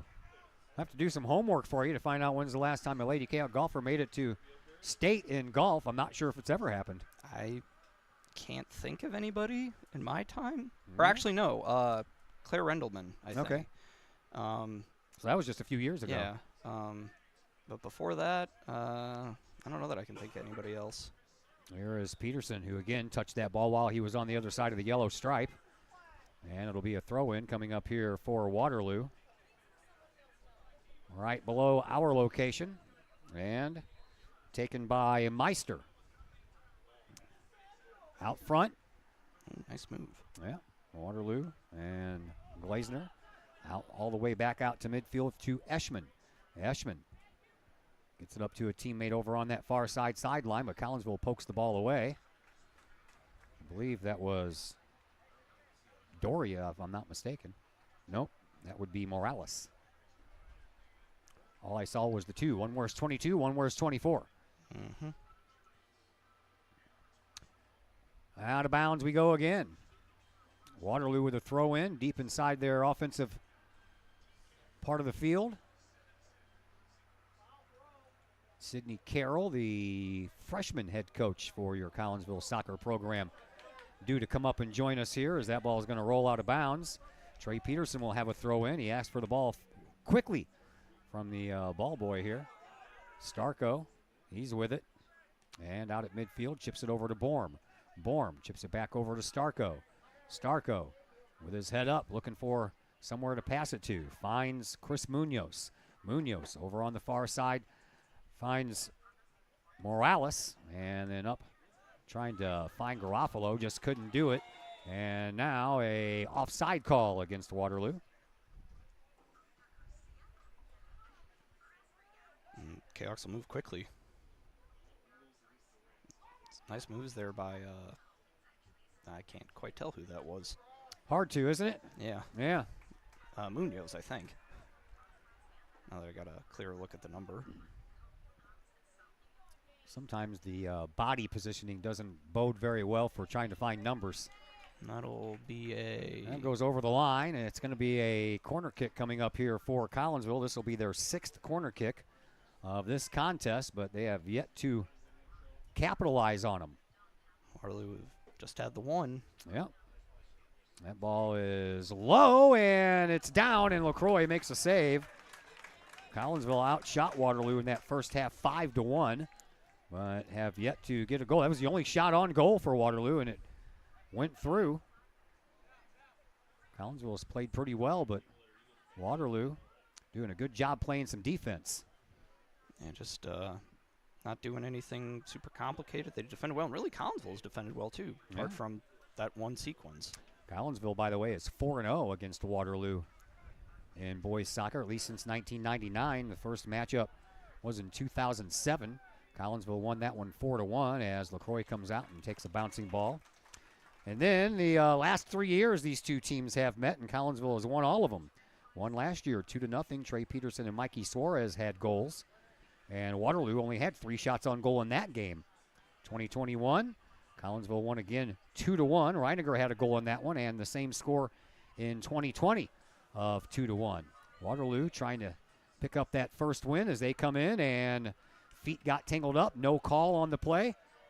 Looks like and here is Borm. Looks like everybody's okay. Yep.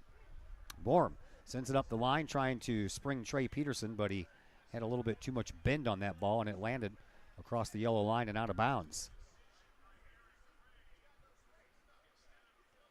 We are coming up on 10 minutes gone here in this second half. Remains 1-0 in favor of Waterloo. And up. I thought I heard a whistle. I don't know. I thought I did too. Now I did. Okay. Substitution in for Collinsville. Is that Doria, I think? It is. For Munoz. For Munoz. Collinsville, by the way, in case you all don't know, in the playoffs, they'll travel to Edwardsville High School on Tuesday, October 17th, and they will play Quincy. Collinsville seeded number 3, Quincy number 6.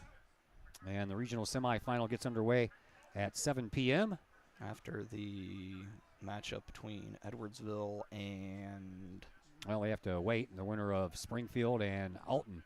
Oh, that's how that... Okay. We will play the first game, and they'll actually play that one on Saturday. Yeah, that's how... Usually the quarterfinals, they'll have the higher seed host. There comes Collinsville. Reiniger making the turn, but couldn't quite finish as one of the defenders for Waterloo got in there.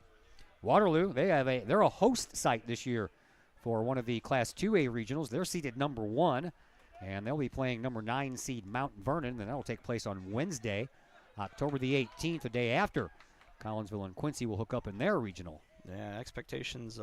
Ooh, 2 players from the same team run into each other, and boy, oh boy, that was a hard hit there taken by Ethan Gardner, and he ran right into Ty Kinzinger. No. Kinzinger bounced right off of him. But one of the Waterloo players a little worse for wear, and so they'll sub him out. Yeah, that's Gardner. Gardner goes to the bench limping and probably got a little stars flying around his skull, like the Looney Tunes characters back in the day who got hit with a hammer. 28:50 left to play, and they stop the clock. Bring Connor Stevens in with 26:50. 28:50. Oh, 28:50, yeah. Back underway here. As soon as I get the time set back up, I have to hit start. We're back underway. I didn't even realize they stopped the clock. And Collinsville in a little defensive mode right now. There is Starko with the ball. Starko sends it over here for Carter. Carter comes up the sideline, does a little stutter step, trying to get around Yuji, and he does with a nice little set of footwork there. Here is Garofalo. He'll send it into the box, and it's caught by LaCroix. I guess technically you could call that a shot on goal. Yeah, I guess you could. LaCroix had to come out and make the catch, so not saying that if he wouldn't have got a hold of it, it would have went wide or not, but we'll never know because he caught it. 28 minutes left to play here in this second half. Non-conference matchup, so if we end up tying this thing up it'll stay that way. No OTs, no PKs. They might do OTs. I don't know. Yeah, who knows? It's kind of a late night. Got a late start because of senior night, so who knows what the coaches decided on. Here's a chance for Waterloo, and they capitalize on it. So Waterloo takes a 2-0 lead. That goal is by... Looks like it is Eli Schwer.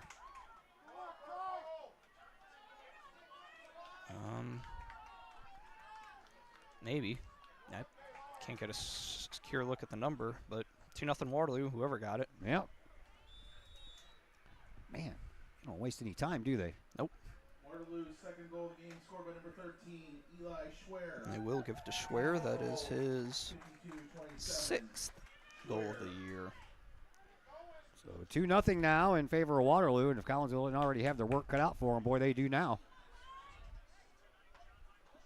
Still plenty of time. Oh, yeah. 27 minutes and some change. And the Kahawks need one at least to get back to within one. All the way out to midfield. Here is Braden Borm. He'll send the ball over to Garofalo. Garofalo, little sidestep move, trying to spring Doria, but another sidestep move by the Waterloo defense, and that took care of them. And we're going to have another stoppage in play here as we have another injured Waterloo Bulldog down on the ground. And a card to Morales, I think. Yeah. And we'll see. Looks like the Waterloo player will get up and get checked out by the training staff. Bauer out there. That's Caden Willie. Willie being looked at by Amanda Bauer, and he'll have to head off to the bench. And that's one of the. Hopefully, it's not anything too severe. I mean, that's, for Waterloo. Obviously, you don't want anybody getting hurt, but Willie's one of their main guys. So Mikey Suarez, who had a goal in the JV game, checks into this game for the first time tonight.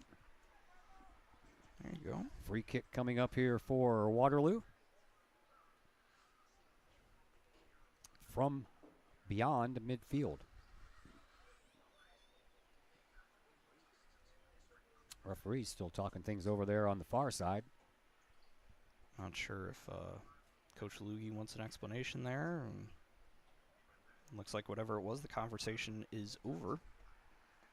And I think we'd be ready to get back underway here.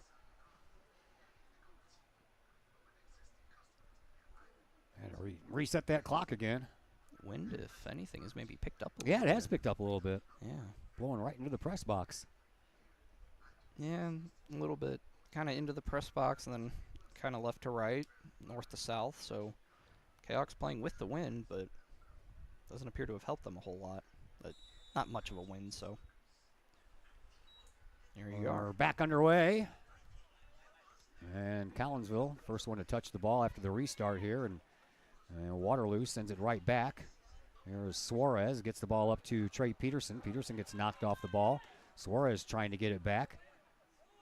Mahat, he's in there as well as Schwer, who just scored the second goal of the night for Waterloo. They've had 2 shots on goal and 2 goals. Perfect efficiency. Yeah, I guess. I mean, I don't, I mean, like I said, there's still plenty of time, and, this is a strong Waterloo program. Oh, yeah. 12-2. I mean, yeah, well, they came in at 12-2, like you said, so there's nothing shabby about them. Suarez will throw the ball in, and he'll do so to Starko. Starko will send it into the middle of the field for Compton. Compton moves up, looking for some room, finds Mahat. Mahat almost got grabbed from behind. Where's that call? Thank you very much. There it is. A little late on the call as Mahat will go back to work quickly. You got to wait for your guys to get ready, man. Well, he kind of deflected off one of the Waterloo guys. Yeah. I think you'd want to settle down and let your guys get back upfield. I don't know, but yeah, kind of a weird sequence there. And Waterloo will have the throw in here as we're approach the 25-minute to go mark here.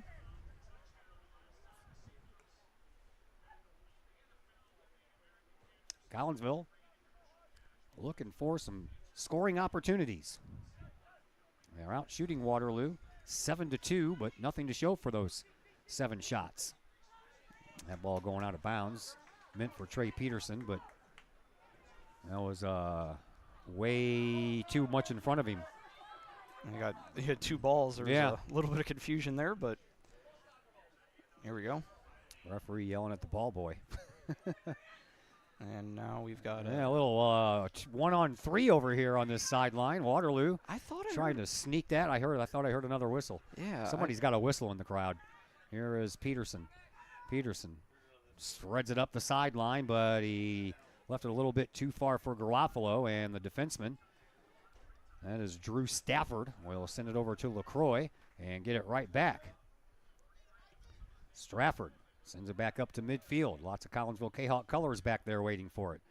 Here is Suarez back over to Starko. Starko will send it over to Compton.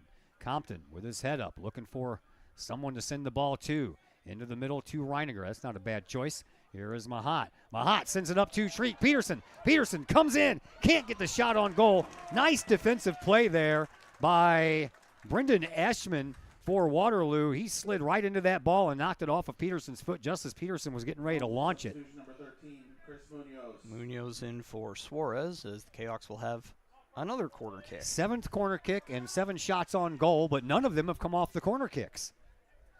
Here's Mahat. It's high, and it hits the upright of the football goalpost, and that's just kind of the way things are going tonight for Collinsville. We understand that Triad did complete that game, won 3-2, so they're now 14-0-1 on the year, are the Triad Knights. Yeah, that was a tie. Was a 0-0 game against the Columbia Eagles, so a nice performance there from Columbia. Yeah.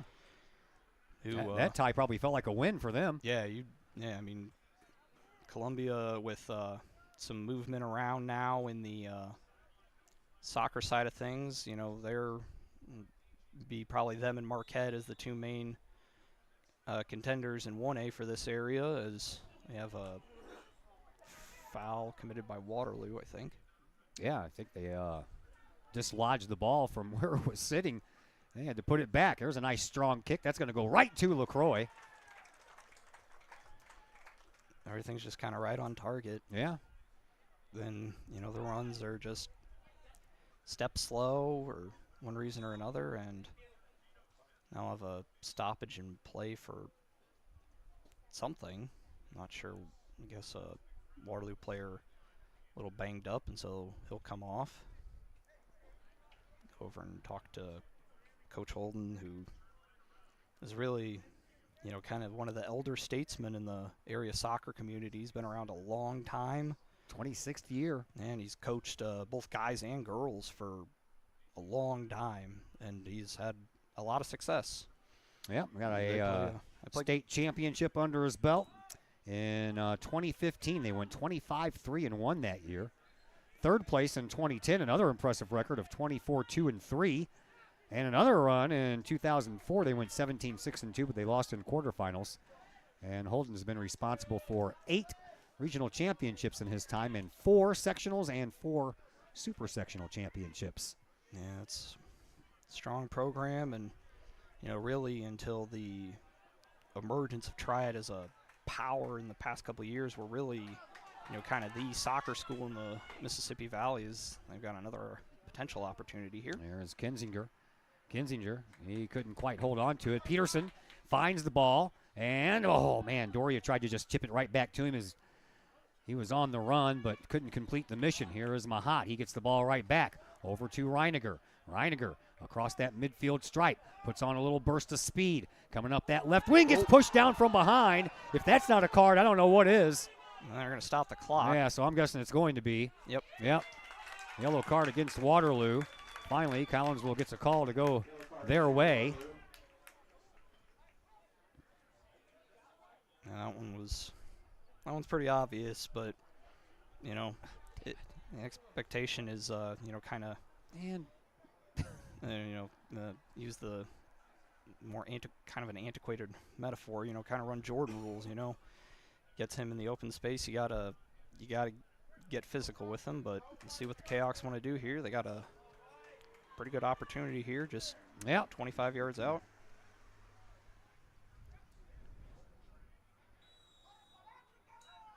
Here is Reiniger, and he airmails it. The way they have these buttons set up on this time thing here just messes with me. Plus minute, plus second, and then the two boxes below, minus minute, minus second. Why don't they put the plus minute, minus minute next to each other? I don't know. I don't know. You'll have to talk to the people who designed the software. Yeah. Now I'm barking up the wrong tree, aren't I?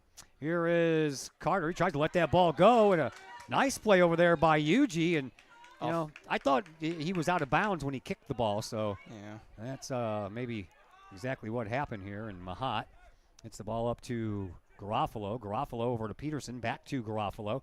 Garofalo over to Doria, but that ball goes off of his leg and out of bounds. Yeah, just kind of a weird overlap situation. Doria had it, and Peterson came through, or not Peterson, Garofalo, excuse me, came through, and they just kind of ran into each other. Too many people in too small of a space. Yep, Starko uses his head and gets it up to Chris Munoz. And here is Collinsville with an opportunity, but that one's stopped by LaCroix before it even reaches its destination. Did that go over the line? I don't know. The white line and the yellow line kind of blur over there. I think it did. I think that's the call that's been made here. Yeah, because the yellow line is right in the middle of the white line, which is the back of the end zone for football. So, yeah, he landed over that white line when he took that ball. This is the 9th corner kick for Collinsville. It's in the air, and it comes all the way out the other side. And stopping it before it goes out is Garofalo. He gets it to Peterson. Peterson chips one into the box, and, again, right into the breadbasket there of LaCroix. Yeah, just nobody there. Just, no. The runs are just a little late, or they're not really happening, and yeah, it's just been. Well, Collinsville has a player go down inside the circle here at midfield, and a little slow in getting up. He's finally up. That is Reiniger. Reiniger, it's the second time he's been down on the turf here tonight. As Waterloo, excuse me, sends one inside the box, and up the line it comes now for Peterson. Peterson to Mahat. Mahat, Garofalo, and now back to Trey Peterson. Peterson, he's got Reiniger over there on the left side, but can't get it over there to him. Instead, comes over here to the right side for Garofalo. Garofalo sends one in, and a save by LaCroix. As Collinsville picks up their 8th shot on goal to Waterloo's 2. Everything's just right at LaCroix. Yeah, sure is. He hasn't had to do anything spectacular, but he's done what he's needed to do. Yep. And, the offense has gotten him the goal support, and now he could even probably give one up, and you wouldn't feel horrible. You wouldn't feel good, obviously, but. Yeah. Well, LaCroix's got 4 solo shutouts this year. He's chipped in on a couple of other shutouts, so 6 shutouts on the year for and we've got a whistle. Waterloo. For foul against Waterloo. Yeah, so Collinsville will have a free kick, but from their side of midfield. Over to Borm. Borm at the Kahok logo at midfield. Sends the ball up to Mahat. Mahat trying to find Garofalo, but had a little bit too much speed on that ball, and it banked right off of Garofalo's foot and right to a defender for Waterloo. Here is a Robbie Freeman. He'll just send it into his bench. There you go. And there'll be a throw-in for Waterloo coming up over there as both teams want to make some substitutions. Out goes Doria for Collinsville. In comes Joey Morales. Can't tell who the Waterloo substitution was. Just too far away for me to see those light orange numbers on the white jerseys. Yeah.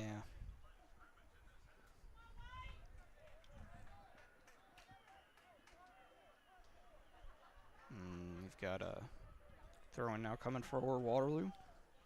Comes down and off of the head of Starko. And Borm trying to track the ball down. He does. He sends it back out toward midfield, and a loose ball will be picked up by Garofalo. Garofalo, he'll send it on up to Reiniger. Reiniger comes up that far side sideline, left wing, looking for a cross, and he does so off of the shins of one of the Waterloo players. And here comes corner kick number 10 on the night for Collinsville. Yeah, man, it's just but haven't really been able to get any serious opportunities, and a little bluff there. Here we go. There's a low ball that's in front, and Garofalo was over here on the near post, and that couldn't find its way home, but it got knocked out of bounds across the end line once again. So here comes corner kick number 11 on the night for Collinsville. Tell you what, they're getting enough practice at it, but I guarantee they're going to be practicing on it tomorrow. There's a little pass instead of a shot. And here is Munoz. Munoz to Garofalo, and oh, what a save by LaCroix there. That was a true save. And we'll have a deep throw in here as we've got a Waterloo player down in the box. And we're going to stop the clock once again. And it stops with 15:47 plus a second, Todd, plus. There we go. Not sure who that is. Looks like it is Yuji. Looks like he's going to make the attempt to stay in the game. Yep. Feeling that one a little bit, but it seems like he'll be okay. Throw in will come in from this near side where the corner kick area is. And Garofalo lets it rip. It's high and in front, comes down. Collinsville couldn't get a shot on goal. Here is Starko. Starko splits the defense, tries to get a shot on goal. That didn't materialize, but it stays in long enough for Garofalo to track it down. And Garofalo tried to pass the ball back to himself, but put a little bit too much on it, and it goes across the end line, and it'll be a goal kick restart coming up here for Waterloo. Kahok's have been able to put on a little bit of offensive pressure here in the past couple of minutes, but just not able to get anything serious in regards to threats. It's just they're gonna because the guy was tying his shoe, they want us to stop the clock. They're gonna appeal. Well, I think they were gonna try to appeal for delay of game because the defender was waiting for the guy to tie his shoe. Yeah. I'm not sure if that's like a infraction that could be called in soccer. I guess it could be, right? I would think so. I don't know. Intentional delay. Now we're going to stop the clock. Man, I've not had to stop this clock so much in a soccer game before. And now we've got a card issued to... Not until that first game against Triad, when everybody in the second half started going down with leg cramps, have I had to stop the clock so much. Yeah, they got to give Yuji a card for something. I'm not entirely sure what. Maybe, I don't know, maybe some sort of infraction or a couple of magical words. Who knows? But bring somebody in to replace him with 14:43 remaining. Looks like Seth Wickert comes into the game. Collinsville trying desperately to get a goal. Here is Reiniger up to Morales. Morales tries to get it up over to Compton, coming in up on that left wing once again. He was trying to chip in from the defensive side of things and get another opportunity of the shot on goal, but never materialized. Back to the defense. Here is Starko. Starko sends the ball up the sideline and off of the foot of Compton. They got Compton totally pinching in up there from his usual defensive position, trying to create a little bit more offense here for Collinsville. That's a good ball. Thread the needle, and Reiniger gets pushed down in the box, and they are going to call a PK. So a chance for the Kahawks here to get on the board.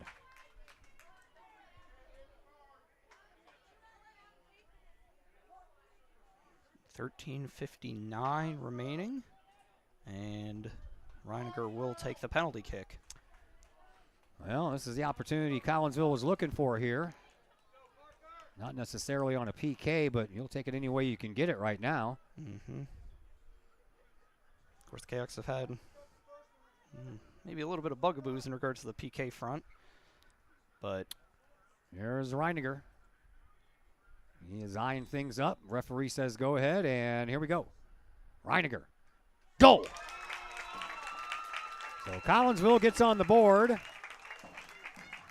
Reiniger with his 12th goal of the year.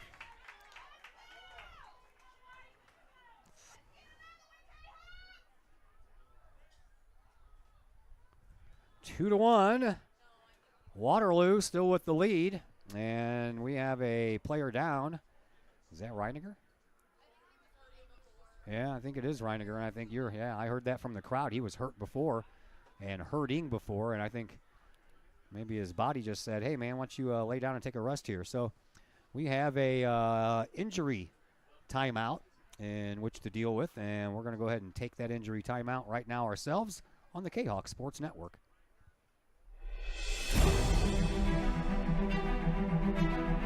At Visionary Wealth Advisors, we empower you to see your future before it's your future,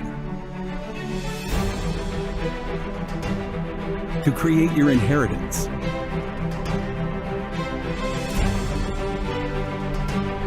to build your vision, to anticipate the known and unknown, and to find potential in both, and build new dawns. Visionary Wealth Advisors. Visit Brad Keene at his Collinsville office at 106 North Clinton or call 618-467-8420. The Junior Service Club of Collinsville has been a proud supporter of KayokSports.com and the Kahok Sports Network from day one. Since 1934, the Junior Service Club of Collinsville has been providing women in the community an opportunity to make a difference with fundraisers and projects, all that go towards helping the needy in Collinsville. If you would like any information on any event sponsored by the Collinsville Junior Service Club, head to Facebook, type in Collinsville Junior Service Club, and then click on the event tab. We thank the Collinsville Junior Service Club for their continued support of the Kahok Sports Network and KahokSports.com.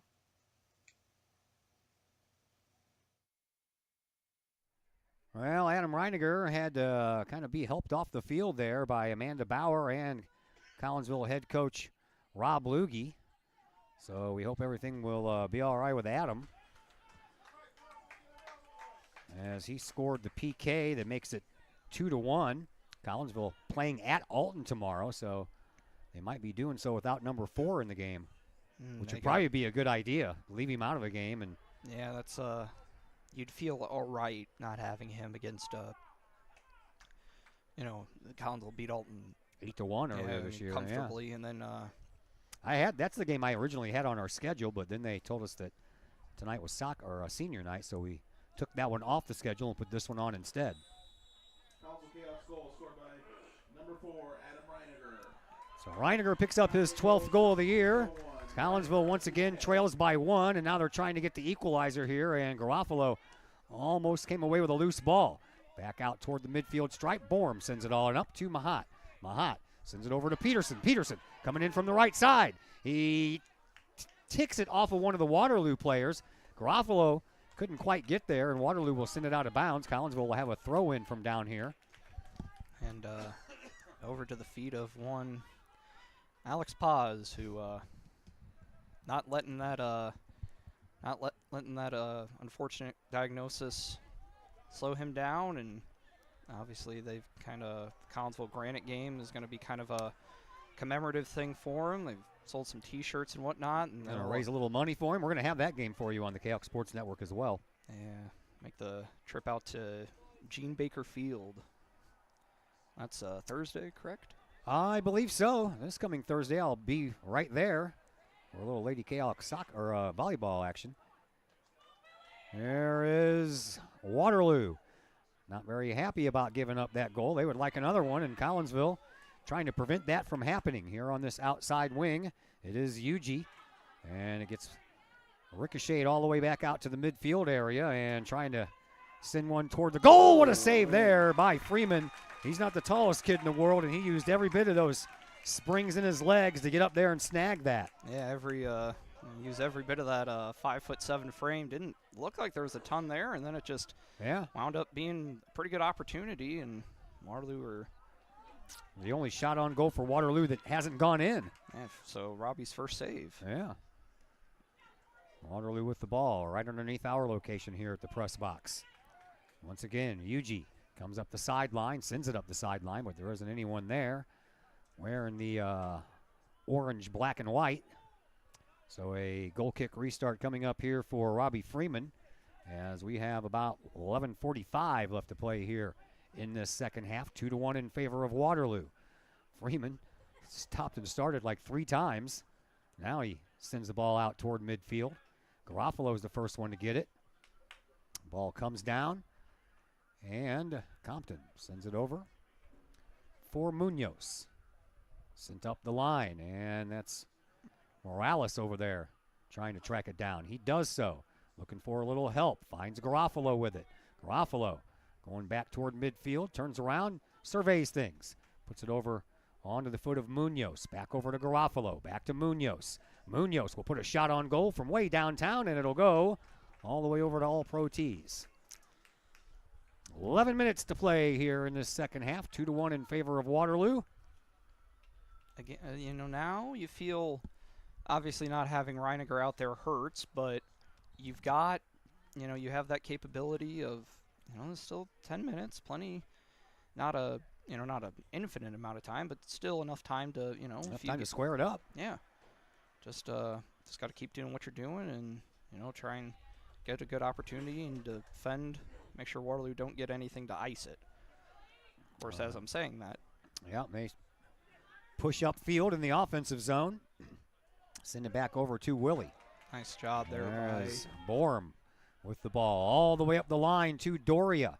Doria tries to turn the corner, and they're going to call that out of bounds, aren't they? Yes, they are. That was kind of a late call. He sprinted upfield about 20 yards before they blew the whistle. Yeah, where are they going to call him out there at the end of the Waterloo bench, so. Well, handball wasn't called. Off of the backside of one of the Waterloo players, but the first one there is Carter. He didn't get enough on it. Now TJ's going to have to.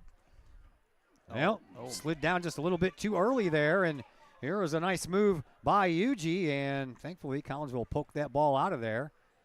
Looks like Carter lost something out of his shoe. Stop the clock again. I tell you what, man, I have not stopped the clock so much in soccer since the first game of the year. Well, not for a bunch of leg cramps. Nope. Just game incidents, and now are they a couple of injuries. Yeah, nothing. One for a PK, which went our way. Looks like Carter's going to have to head off the field. He's got his shoes. Looks like his shoes came apart. He's got a part in one hand and a part in the other.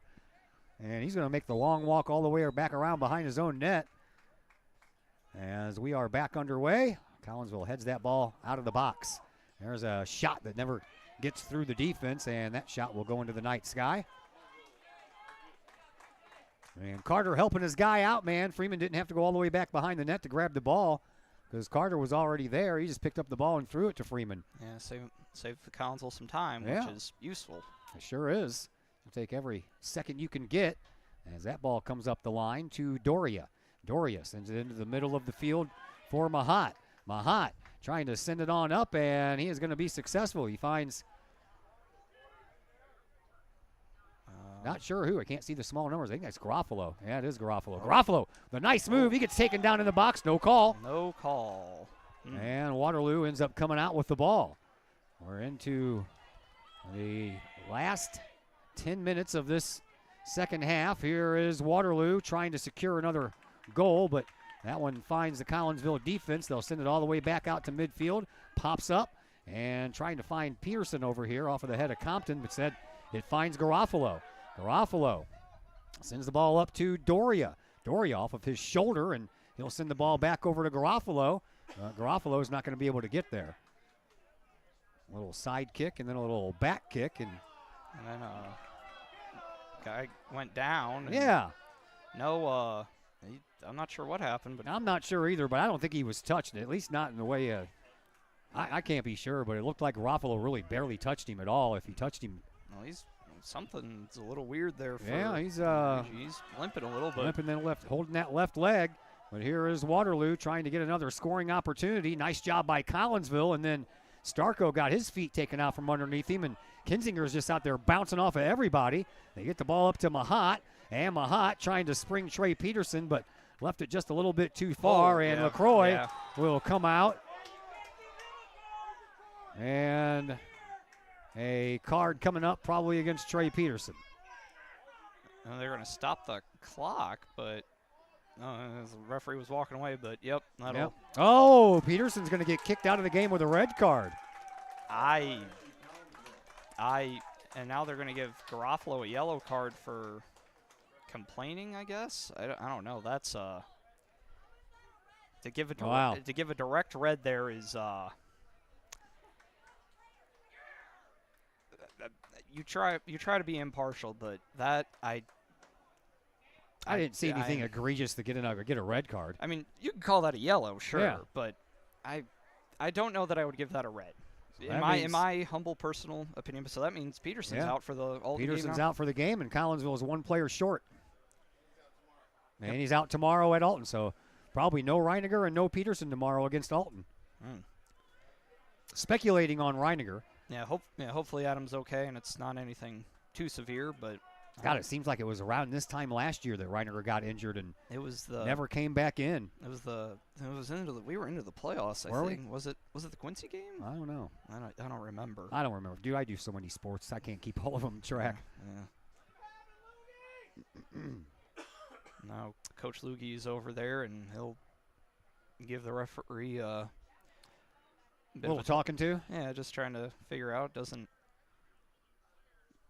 Probably trying to say the same thing we did. Did you really think it warranted a red card? Yeah, I would have been happy with a yellow. I mean, it's definitely a foul. I mean, Trey pushed the kid in the back. That's not. Yeah. Yeah. And now they'll give Loogie. They're going to give Loogie a yellow card. Well, that's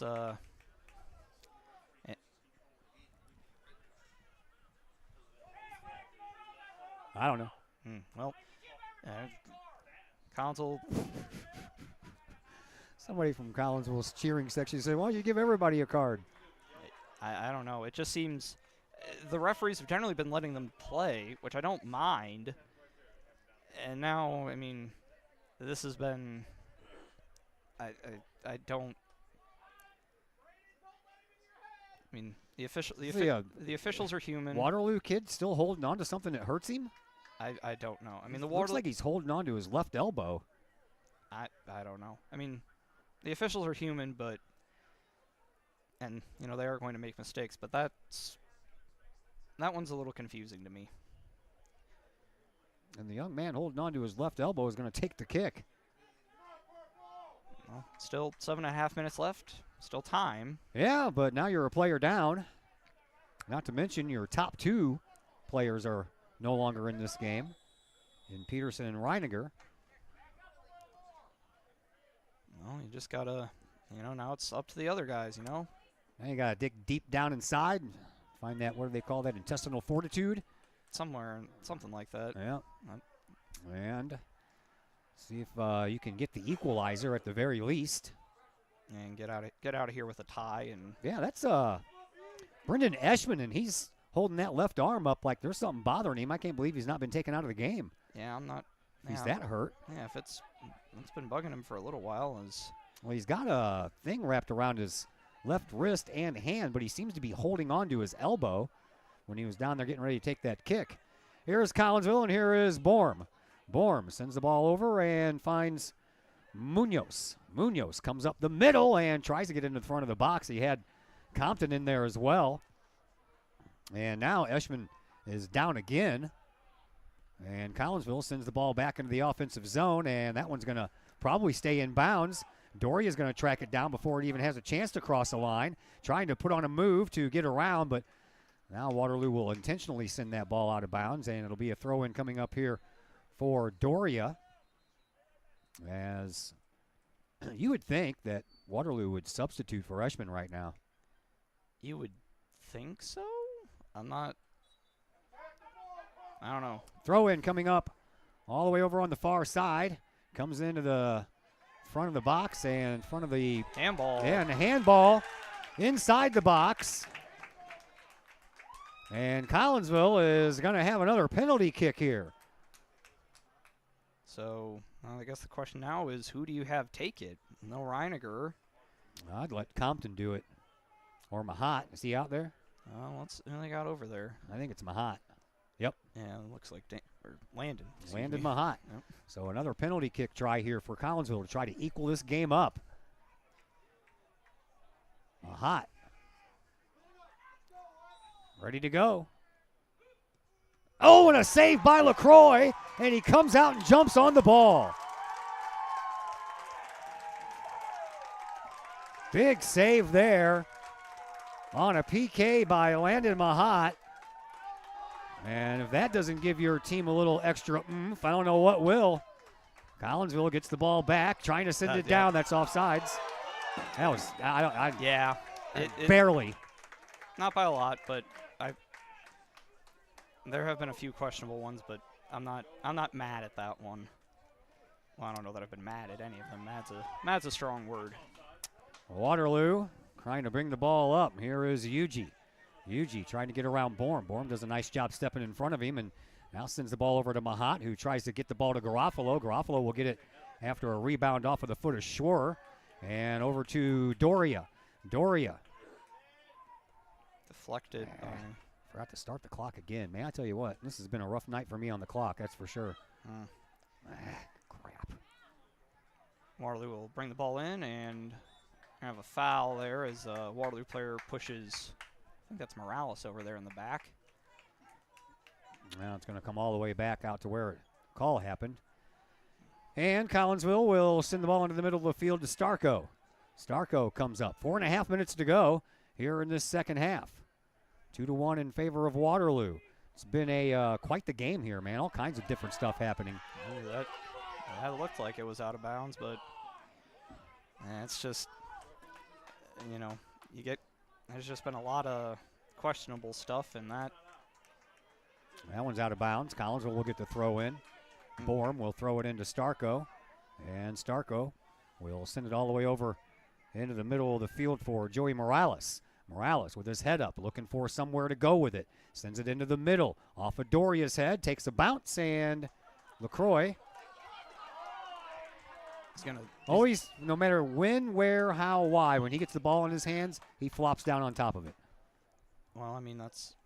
there wasn't anyone around. No, I mean, at a certain point, you maybe call that could call that a stall, but I don't know.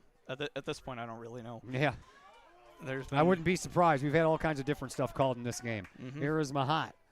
Mahat sends the ball up and right back out of the box. It never really made it into the box, but Mahat gets it back, sends it over to Morales. Morales sends it back to Starko. We approach 3 minutes left to play here in this second half. Even a man down, the Canucks have still done a pretty good job with possession, as that is... Across the line. That'll be a goal kick. Yep.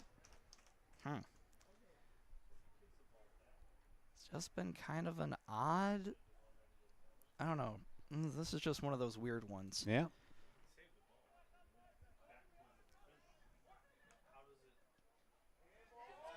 Ask for a handball, not granted, and pushing the back, no call. Oh, they did call that. All right. Well, I don't know what you can take from this, in all honesty. I mean, I feel like, all things considered, Collinsville has played relatively well. The defense for Waterloo's been outstanding. Yeah, really has. I mean, apart from, the LaCroix, the PK save helps a lot. Oh, yeah, big time. And there's another opportunity for Waterloo. They're looking for goal number 3. It's a bouncer, and Freeman makes the save. Only the 4th shot on goal in this game for Waterloo.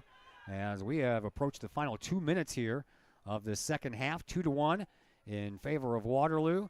Collinsville down a player after a red card was issued to Trey Peterson. They're already missing Adam Reiniger, who went down with an injury about 10 minutes ago. And Collinsville still doing a pretty good job on the attack. And that ball kept in. Yep. And there's Doria, chips it up, and Waterloo is there to get it out. And got about a 2-on-5 there. Yeah. And feet just slipped out from under him. Here is Mahat. He gets it all the way over to Doria. Doria trying to make a move, puts one on goal, and again, right to LaCroix. Offsides anyway. Flag came up anyway. Yep. We approach the final minute here in this second half. 2-1 in favor of Waterloo. Yeah, this is, well, at least you've got, barring, crazier things have happened, but. Crazier things have already happened in this game. Yeah, but you've got 2 games that you would think that you should be able to win relatively easily against Alton and Granite, and nice job there from Robbie. Yeah, Robbie Freeman came and slid into that ball and knocked it across the sideline before it had a chance to be taken over here by Waterloo. We're down to the final 35 seconds left to play here in this second half. Throw in coming up from the corner kick area for the Bulldogs. And hopefully you can, take care of business and lock in against West and go from there. And nice wall there, and we've got a foul against Waterloo with 20 seconds left. Not a lot of time. Got to get that ball upfield quickly. We're down to 15 seconds. And Collinsville gets it up, and it goes past everyone, and it's going to roll to LaCroix, and he's going to scoop it up, and that is pretty much going to do it for this one. Everybody will kind of wait, and Waterloo will win this one by a score of 2-1. Collinsville trying to string together 2 wins in a row. Been denied here by Waterloo, and the Bulldogs improve to 13-2 on the year. Thank you very much, Zach Roseman. Appreciate your help, buddy. Yeah, I don't know that I've done soccer with you before. And maybe a road game or two, but that's about it. Yeah, we'll see. Yeah, I'm back in action against Alton tomorrow. Yep. Up at Alton. So then got Granite Thursday, and then the finalization of the Belleville West game on Saturday. All right, that is Zach Roseman. We thank him for his help. Now we welcome you into the postgame program, brought to you by Chiropractic Works in Collinsville, owned and operated by Dr. Chris McCluskey. He and his crew are focused on helping as many people as possible live high-quality lives all through chiropractic care and wellness. Visit Dr. McCluskey at Chiropractic Works, 410 Regency Center, just off of the Beltline Road in Collinsville, 618-343-3602, or online, chiropracticworkscollinsville.com. Post-game show, head your way next on the Kahok Sports Network. The Ortho Gold TRT tissue regeneration machine is revolutionary new technology.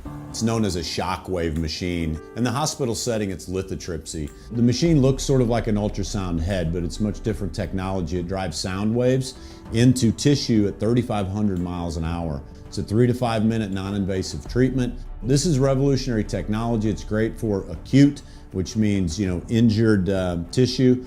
New injuries per se, also chronic conditions. We have many people who have canceled knee replacements and shoulder replacements and treated lots of plantar fasciitis, foot, ankle problems. Overall, the Ortho Gold TRT soft wave machine is revolutionary technology. We've been very excited to bring it to our practice, and we've already helped a tremendous amount of people with it, and we're looking forward to helping a lot more.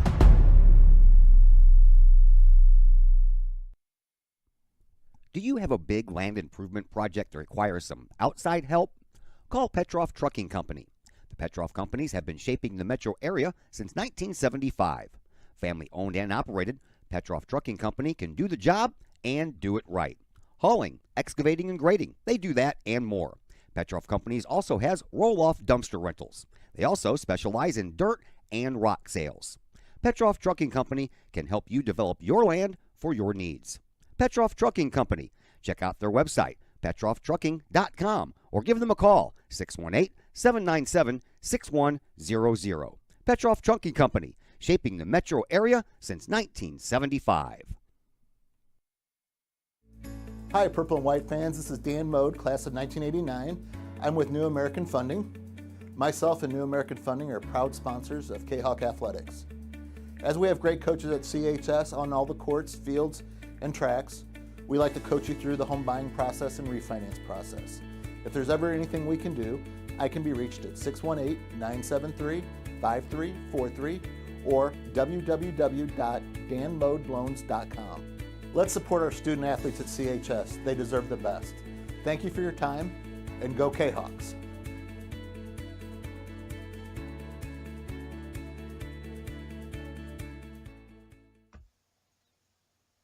Pack Mail of Collinsville, locally owned and operated by Ryan Combs. Pack Mail can ship anything, anywhere. They treat you like a neighbor because, well, you are a neighbor. Pack Mail offers shipping materials and containers, private mailboxes, as well as climate-controlled self-storage. Visit Pack Mail at 407 Beltline Road in Collinsville. Online, WeShipSt.Louis.com, or call Pack Mail at 346-4884.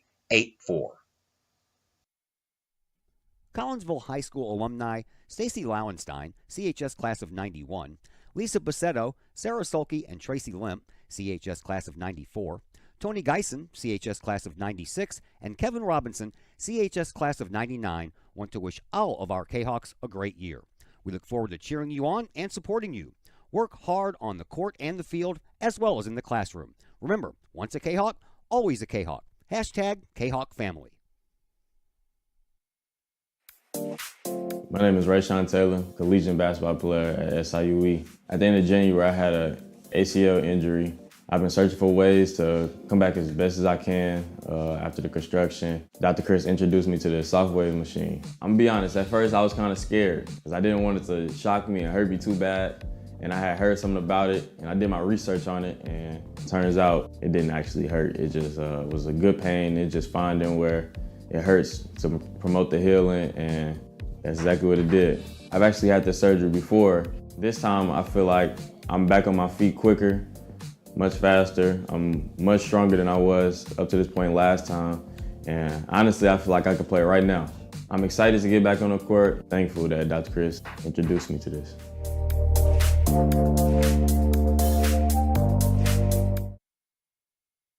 And we welcome you back into the Chiropractic Works post-game show here on the K-Hawk Sports Network. Collinsville loses this game here tonight by a final score of 2-1. And joining us now, one of the assistant coaches, Sydney Carroll. How are you, dear? I'm doing good. How are you? Fantastic. All right, before we get to this crazy game that we just watched, talk to me about your freshman team. You guys are 3-9 on the year. Tell me a little bit about the future of K-Hawk soccer. It's definitely been an interesting year. I have a bunch of boys that show up and they work hard. We might not be the most talented team when we come out and play games, but they work hard, and the improvement I've seen since we started against Triad to now has been tremendous. They're building those skills. They're learning how to be a team. I'm super proud of them. We lost to Triad 4-0 at the very first game of the season. We play them again first round of the O'Fallon tournament. We beat them in PKs. So huge growth. So yeah, our record may not show it, but like there is progress being made, and I'm super proud of them. So what names should we keep our eye out on for? You have any idea, or you don't want to single anyone out? There's a couple. I think we just ended up calling Vince Palmisano up to JV this week. He's done a really good job. Jonah Hassamir has done a very good job for me in the back. We moved him to like a sweeper position, and he's taken it in stride. He's done a really good job back there for me. So those are two names I think you look out for coming down the road. All right, let's talk about this varsity game that we all just witnessed, man. Collinsville outshoots Waterloo in this game, 11-4. Mm-hmm. K-Hawks had 12 corner kicks to Waterloo's 1. Uh-huh. If you would tell me both of those things, I would never tell you that Collinsville lost the game. Uh-huh. Yeah. We tell the boys all the time, like, you're very good at creating chances. We have to be better at finishing off chances. First half, 1 shot, 1 goal for Waterloo. We have 10 opportunities in the first half. We just don't put them away. So the later, when we play teams like that, the later the game goes, it's harder to get those opportunities into the back of the net. And for us, we just couldn't find the back of the net today. So I know that you're not a doctor, nor do you play one on TV, but any idea on how Adam Reiniger is? I mean, he's in some pain. Oh, yeah. I'm not really sure what happened. I know it's not his ankle. I think it was a hamstring, but, I mean, it's Adam. If he's going to be able to play, he's going to find a way to play. So hopefully he'll get with Amanda, and we'll see what tomorrow holds for us against Alton.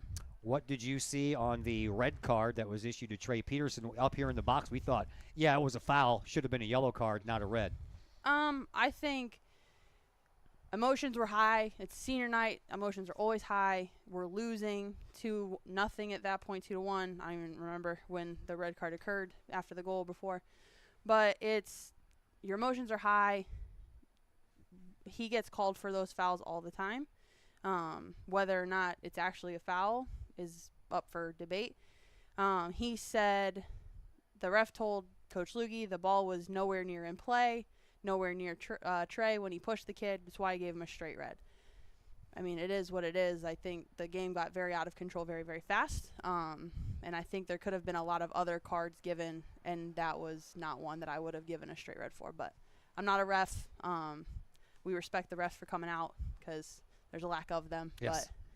But, yeah, I don't know. It is what it is, and we have to move forward without him tomorrow against Alton. So give Waterloo a lot of credit where credit is due. Their defense played spectacular tonight, and I tell you what, man, Parker LaCroix, he made some spectacular saves, none more important than that penalty kick that Landon Mahat took. Yeah, Waterloo is notorious for that. They may come underdog in a lot of games they play in. They play a tough schedule. They play a lot of good teams. And even if they come in as the underdog, they don't care. They come in, we can win this game. We're going to play physical. We're going to play hard. We're going to play strong. And if teams can't match that physicality and that aggression, it bites them because like us, like we don't like to get hit. So we tell the boys, like, you have to be the first ones to hit, like, or move the ball faster so you don't get hit in games like this. And so, yeah, give Waterloo credit. They played well.